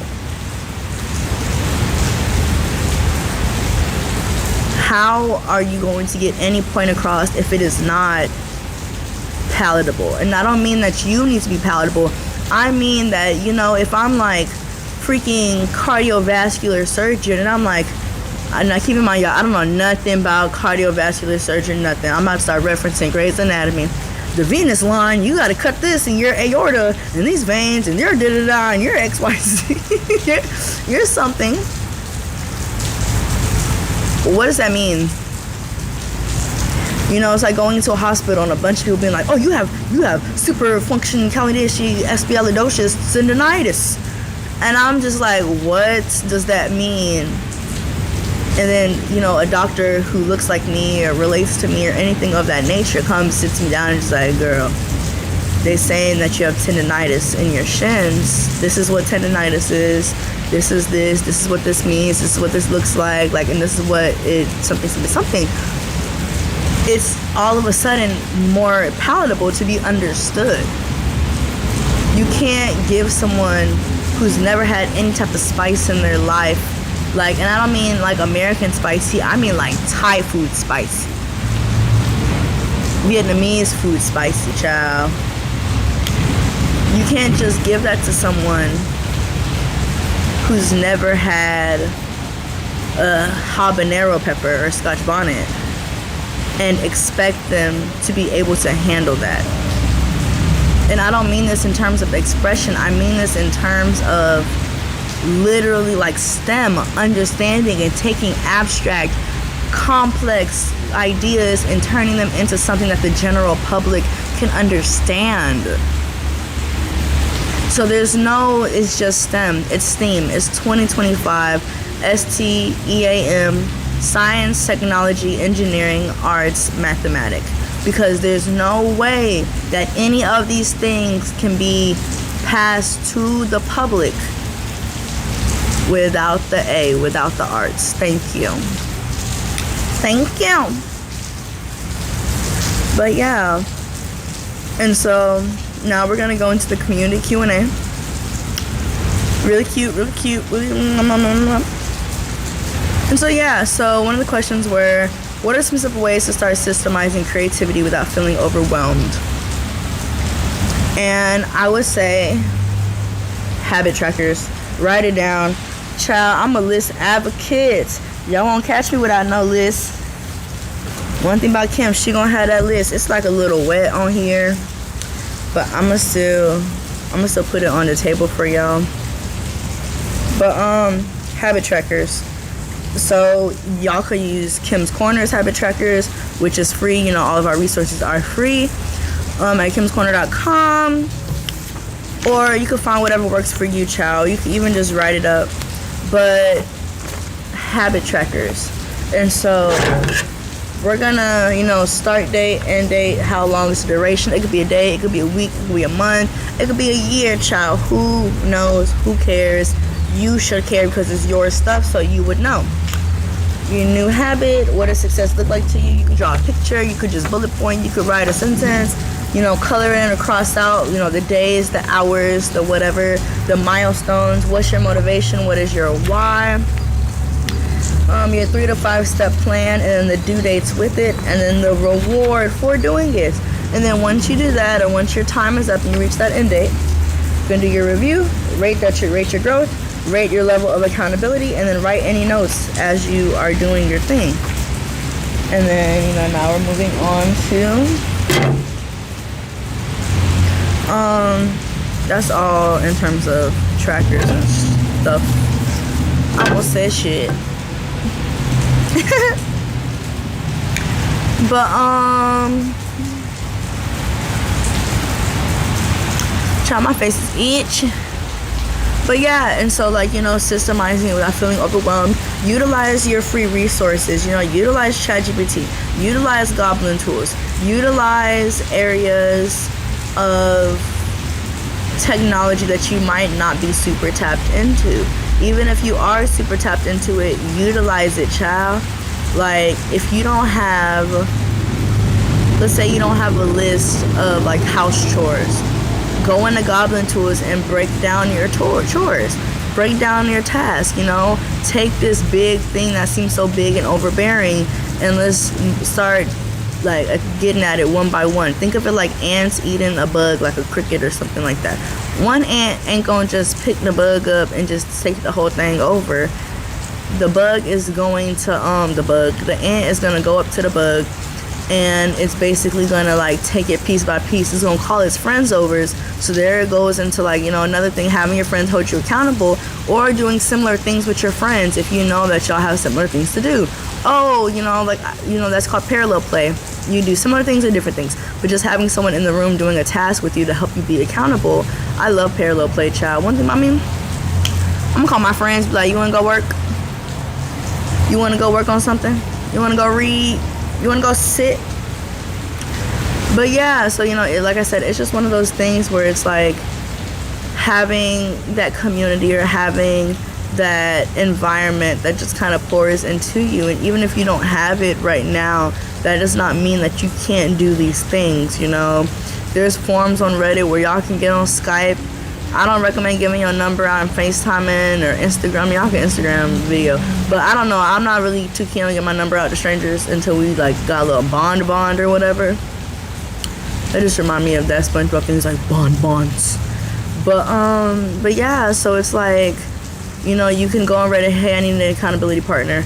Go into Reddit communities, r/ADHD, r/neurodivergent, r/accountability, r/goals, r/habits, And so, really utilizing those things and just say, hey, can I have a accountability partner? We could just get on Zoom Get on Zoom for an hour a week and just work on separate things that we need to do. And anytime they see us on our phone or anything, you could just like, hey, like, no, Or,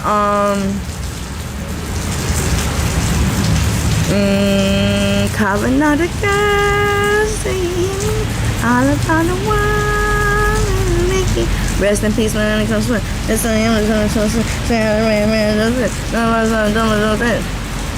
I know I did not enunciate those words, but I promise I know the words. But yeah, like,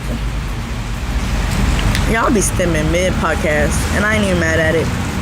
But yeah, so it's like, just one of those things where it's just like really having yourself be held accountable. And if you don't know how, ask your friends, ask ChatGPT. Y'all might hear a big old truck, because there's a big old truck driving around, and that's okay. Okay, I can't stop it, y'all. What if I say, yay, and everything just stopped? Or if I was like, you know what, pause it, and then like everything stopped, like the rain stopped, the truck stopped, like it was just dead ass silent, but my camera was still recording and I was still recording. That's some shit I wouldn't even be able to upload, or the CIA gonna get my ass. Now they backing up. I'm scared of them.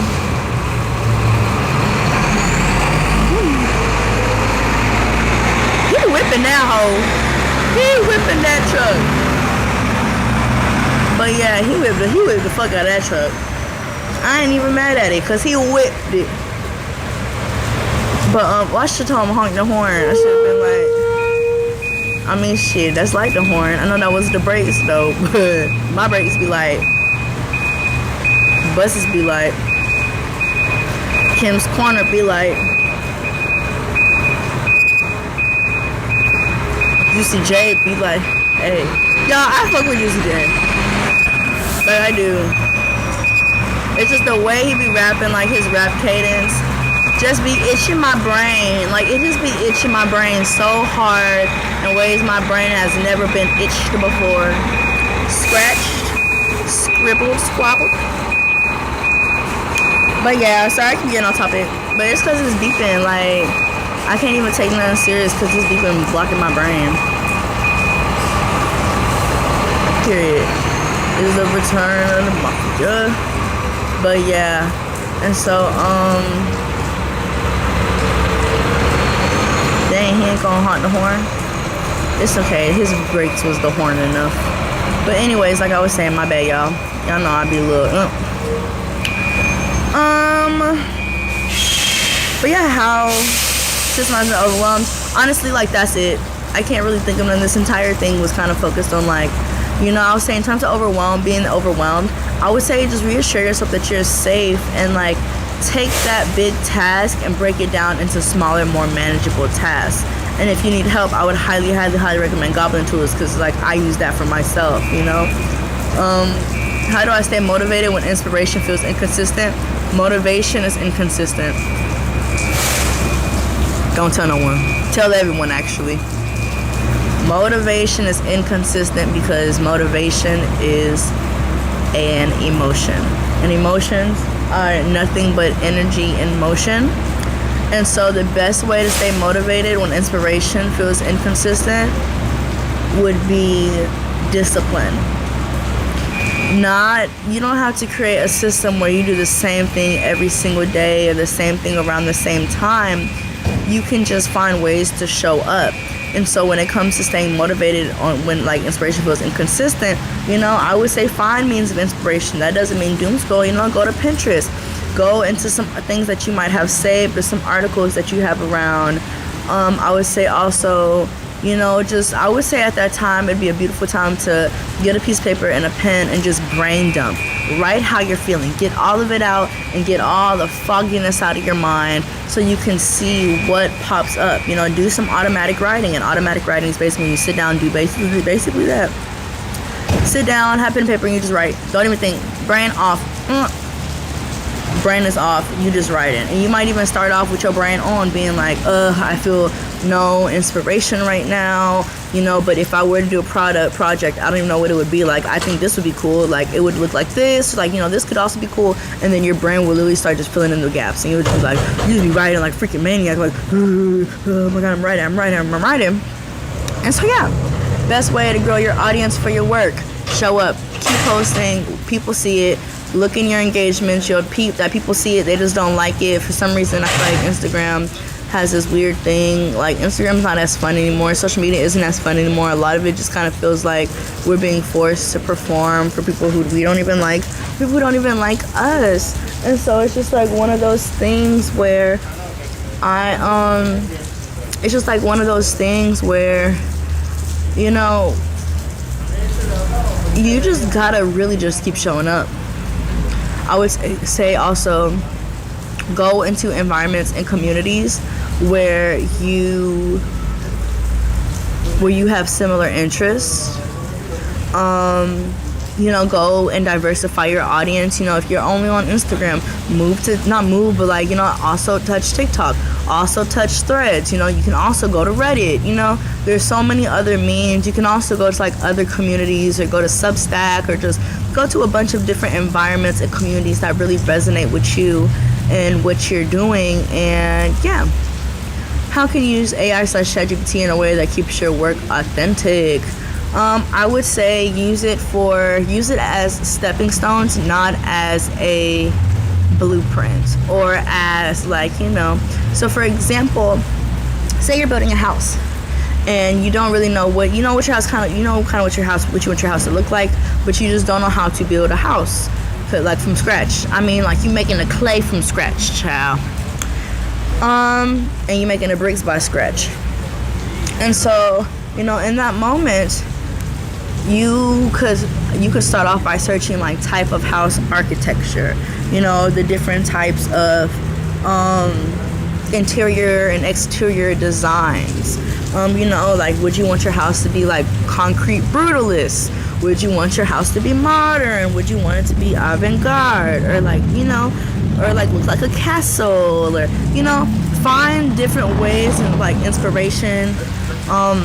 Also utilize it for knowledge, not just creative like aspects. I would say never ask ChatGPT to write you a script. Never ask ChatGPT to, let's say, write you a song, and you take those things and just run just use that.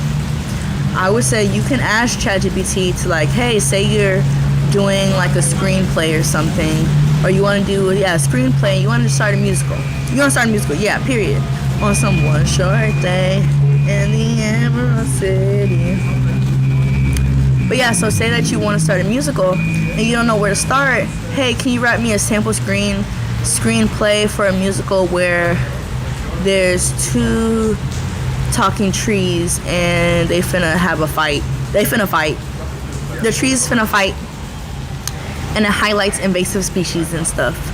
I'll be dropping some motherfucking gem. I'm dropping some motherfucking gems in this podcast. But and so it could give you just like a random script, and now you see the formatting. Now you see what actions look like in a script. You know, you can ask what are some key components of a script. Hey, can you send me some resources or some YouTube videos on how to script read? Can you send me some documents, or can you send me some links where, you know, there are screenplay grants or screenplay classes in Orlando. Can you please send me, you know, can you send me some ideas on like character names? And I would say, like, if there's a character name on there and you just want to use it, fine. Like, at the end of the day, like, it's your project, it's your creativity, it's your whatever. Everyone has different levels of creative integrity, and everyone has different levels of authenticity. And so it's ultimately up to you, but I would never just take the name and just be like, ugh. Add some pizzazz, add some personalization, add some like for real, like big creative energy, because ChatGPT should be used as a resource, not as a replacement. But say that you don't know how to write a script and you want to see some sample scripts, ask ChatGPT to write you 50 just random crazy mini scripts, and you can just read and get a hold of it and see how authentic dialogue works within, how different characters can showcase different emotions, and how different characters can highlight different energies, and just like you can showcase people's internal monologue by how they're talking and how to show things and not just say them. You know, you can use this as a huge learning tool. Just like how we have YouTube University, ChatGPT is just merely one of the professors that give us the handout. They give us the homework, you know? ChatGPT doesn't necessarily give us the finished product, but she could give you the rubric, you know? What advice do I have for neurodivergent students? Not students, shit, that too. Creatives who struggle with organization. Sticky note, write it down, sticky note, write it down, sticky note, write it down. Trello. Y'all, I used to use Asana. Shout out Asana, you know, I'm an Asana workflow specialist. You know, whatever. But I tried Asana, I tried Monday, and so far, I'm not even gonna cap, y'all. I really like Trello. You know, this is not sponsored Trello, but if you want to sponsor, girl, could sponsor me any day. But yeah, Trello, if you want to sponsor me or sponsor the podcast, we would F with it a lot. We would. Oh my gosh, I would love a Kim's Corner background for the Kim Cornerians. Koreans. Not Korean like you're Korean, but like Cornerian. I gotta figure out like a community name. We still in the works with that. But yeah, so it's like, I use Trello to kind of like just help manage projects. I think it's very important to just have overall organization. And, you know, you use Trello on your phone, on your iPad, on your computer. And I basically just put those projects in Trello. You have different boards. You can have it in Kanban style. You can have it in like, I think like list style. You can have it in calendar style, I believe. But yeah, I like Trello. Shit, I like Trello. Trello is one of my favorite content management systems. Also, like putting things in your phone when you write them down, take a picture. Cleaning up your space too, making sure your space is organized, because how can you organize projects if your space is not organized, you know? How will you know that your work is quote unquote good enough to share or sell? Because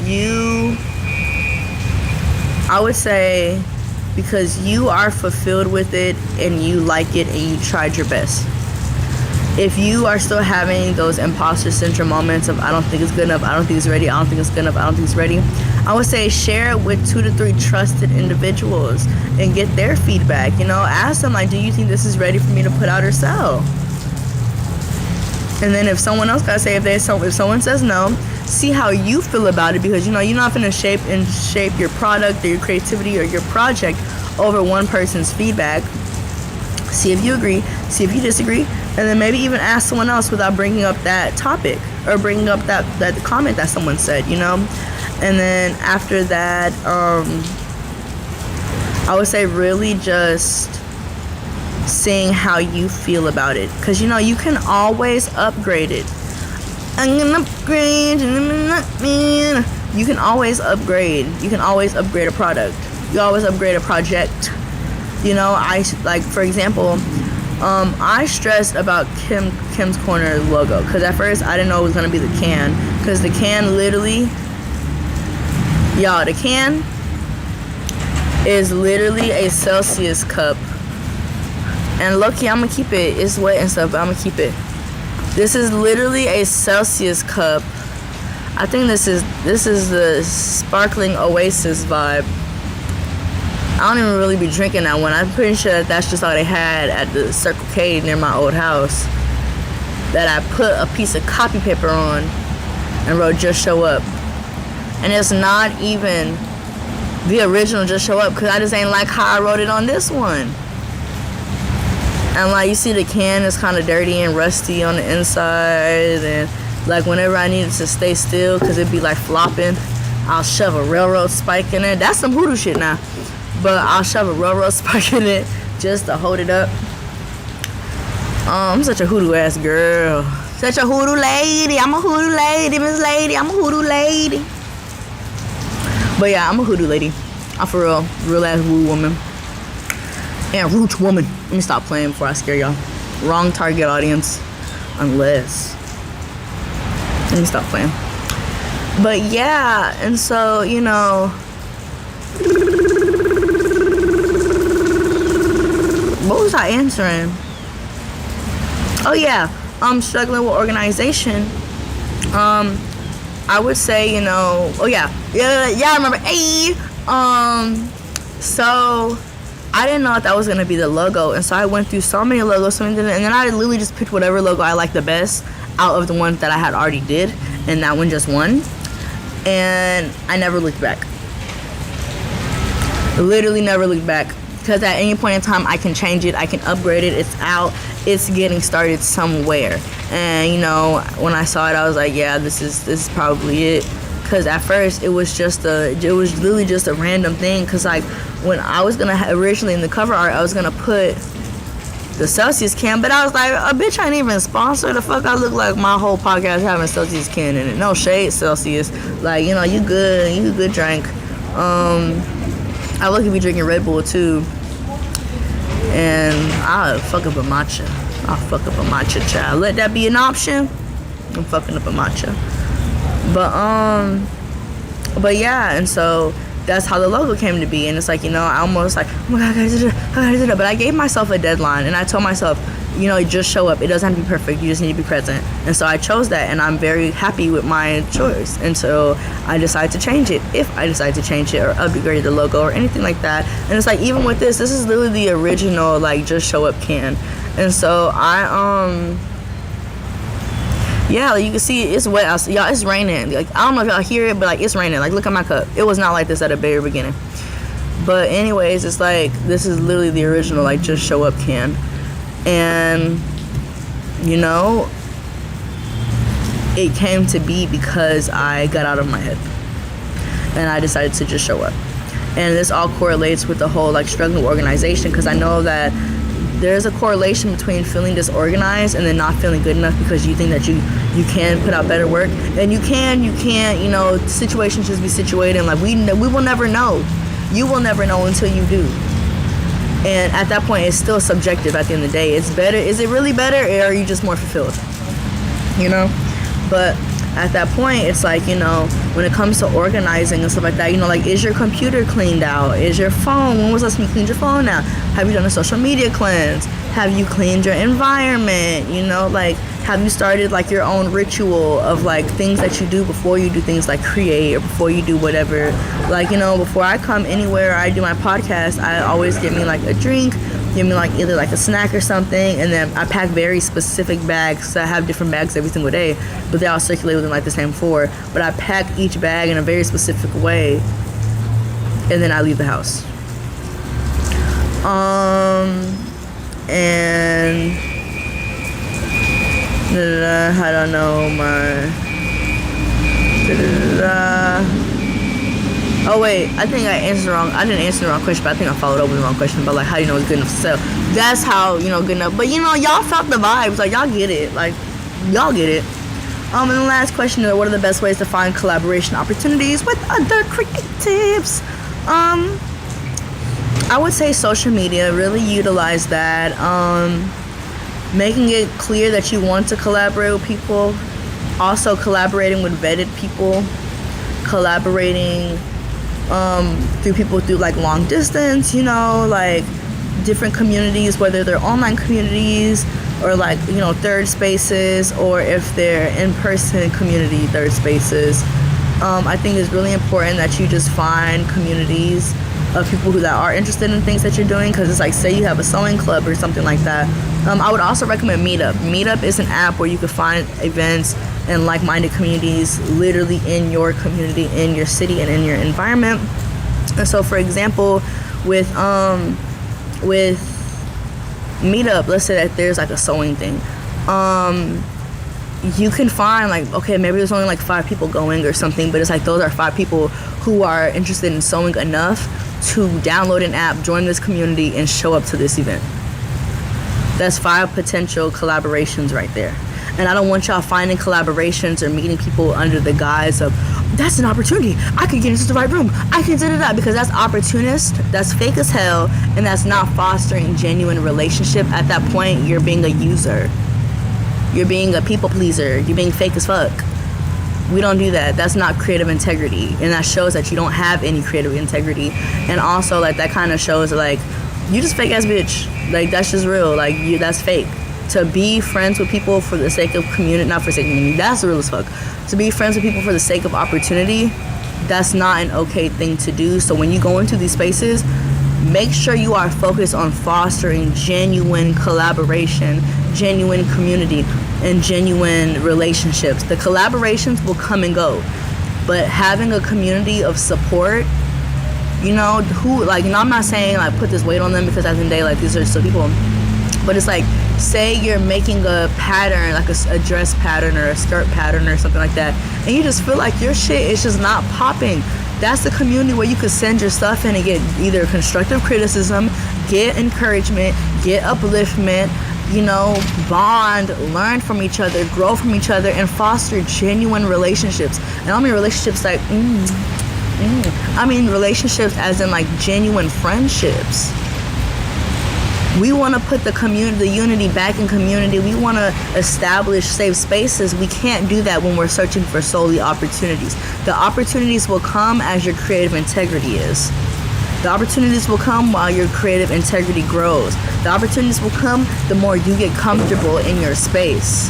The opportunities will come the more unified you feel, the more fortified you feel. The opportunities will come the more you show up. The opportunities will come the more you put yourself out. The opportunities are going to come because no one can take anything from you. But when you go into spaces for the sake of opportunity, that's because, you know, you're going in there with an intention. And so when someone gets something else, that means you see them as competition.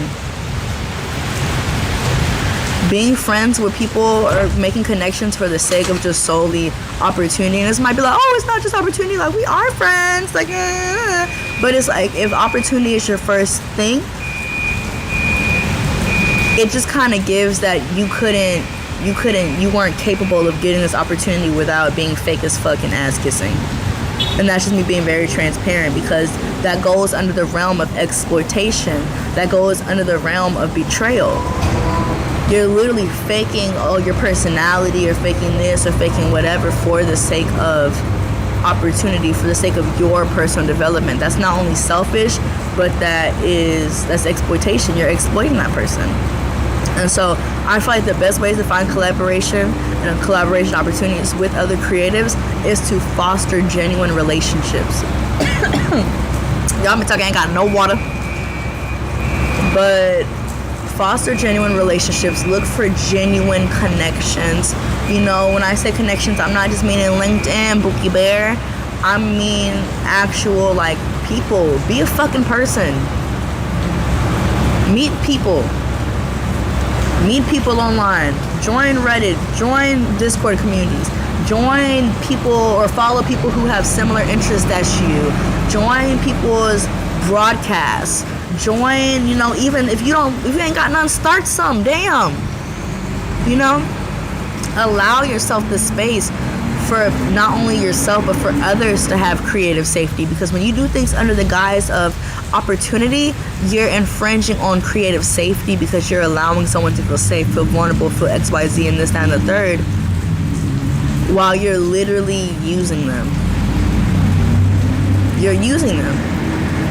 And you know, when a lot of people don't acknowledge that when you're doing things for the sake of opportunity, doing things for the sake of opportunity, that means that you would people please to get on their good side, because you think that person will come and elevate you through giving you opportunities, which means that, you know, if you can't stand for anything, you fall for everything, which means like, okay, now you're people pleasing, now you have no fucking backbone, now you're getting caught in this perpetual, oh, everyone around me is competition, I can't allow people to shine, or I can't this, or I can't that, or now you're basing your success off people's opportunities, and that just starts to open up a freaking pathway of self-sabotage that are so implicit that you might not even wake up from, that causes harm under the sake or the idea of opportunities for you. And that's selfish as hell. And that sabotages the same creative safe space that people swear up and down they're searching for, or they swear up and down that they fostering, when in actuality it's like, no, opportunity's gonna come. Who gives a fuck? That's how people also get caught up and like set up and put in unsafe spaces, chasing opportunity, chasing things that really don't matter. I'm not saying opportunities don't matter, but you can't see opportunities outside of yourself. Opportunities come to you. You don't chase opportunities. The only thing you chase is you allowing yourself to be and allowing yourself to heal. Do no harm, take no shit. Tight beat. This Kim Corner. There's hella free resources. There's templates and stuff. This is one of our little bookmarks. It's not little, like Celsius can to large bookmark ratio. We have a large one and we have a small one. So, say you're doing like the artist way or something, and you know how the artist way is low-key like a big book. That's why I got big bookmarks. Then we also have customized or customizable just show up cans, where basically, you know, you just color it out. It looks all cutesy wootsy and stuff. And then you basically could put like a little affirmation. I put I am capable, and you can hang this on your wall, on your mirror, on your laptop, on the back, and just a bunch of other places. And then we also have our Kim's Corner 8 types of self-care. We have physical, mental, emotional, spiritual, turn it on the back, social, practical, creative, and sensory. And yeah, you know, I really want to encourage you guys to find your own personalized systems. Some things aren't going to work for you. You know my favorite saying, what's good for one person might be detrimental to the other, because it's true, my nigga, it's true. And so, you know, understanding that like these things are not one size fits all, and so you have to see what works for you. You know, if you're a sticky note person, make sure you take pictures of your sticky notes. Open up a note folder in your phone, just literally just titled sticky notes, and you just take a picture and upload it as a document. And if you do the document scan, it won't even save as a photo in your gallery, so it won't even take up gallery space that you know you low-key gonna forget to delete, which is gonna feed into the disorganized feeling. Bam. Scissors drop, child. But yeah, and type B. And so, you know, just a cute little reminder, you deserve to have a life that is both fulfilling, sustainable, and systemized. You are so smart, you are so beautiful, you are so competent, and you hella systemized. Yeah, your creativity hella systemized. Even if you don't feel like it is, just go ahead and start speaking it over yourself now, because it is systemized. You know, everyone, and also I don't want you to look at other people's systems and be like, oh my gosh, they do this, they're so organized, I should do that. No, there's disorganized organization, child, where one person might walk in your room and be like, damn, this a mess. But if they're like, dang, you got a bobby pin, you're gonna be like, oh, it's at the right corner of my bed, right next to that pink shirt that's on the floor and next to the dresser. Oh my gosh, how did you know that? That's such a little pin. Because you are your systems. You understand yourself. And that's all that matters. Ain't nobody else got to understand you. You ain't got to be palatable. Now, if you got a business or something like that and your objective is like, just like I was talking about STEM and STEAM, to reach the broader public, you gotta, if you're reaching broader public, you gotta understand that the broader public gotta understand what the fuck going on. So in terms of STEM, and that's only, especially when it comes to them trying to exclude art from STEM. Cause I know, like I said, we're STEM, we're biotechnology, pharmaceutical company. Okay, but who did y'all logo? Who did y'all slogan and y'all marketing in that website? I didn't know UI and UX was just a bunch of ones and zeros, and color, typography, and none of that, or like actual button placement mattered. Exactly. But yeah, be sure to follow Kim's Corner on all platforms, subscribe, leave a comment, leave a review, tell me what's your go-to system. If you got any tips, leave them bitches as a comment. If you got any tips, if you got any advice, if you got any platforms that I did not mention, because I only mentioned like 2, 3, maybe 4, I don't know. Leave them down below. Please be sure to leave a review about the podcast. And you can support the podcast through donations if you want, and if you got it like that, I'm chilling. But a girl really self-funding everything. And it's like $60 a month for my podcast stuff. So that's tea. And that's just like website stuff alone. But yeah, and then also, engage with the community content. I'm gonna start putting more content out there. Type beat. My Kim Corinthians. My Kim Cornerianas. We gonna iron it out. We gonna iron it out. But yes, if nobody told you today, you are so smart, you are so beautiful, you are so handsome, you are so adequate, you are so competent, and you are deserving of a creative life that is both fulfilling, sustainable, and systemized. Peace out, y'all. I'm just walking in my luxury, the money, it just constantly, my path is where it's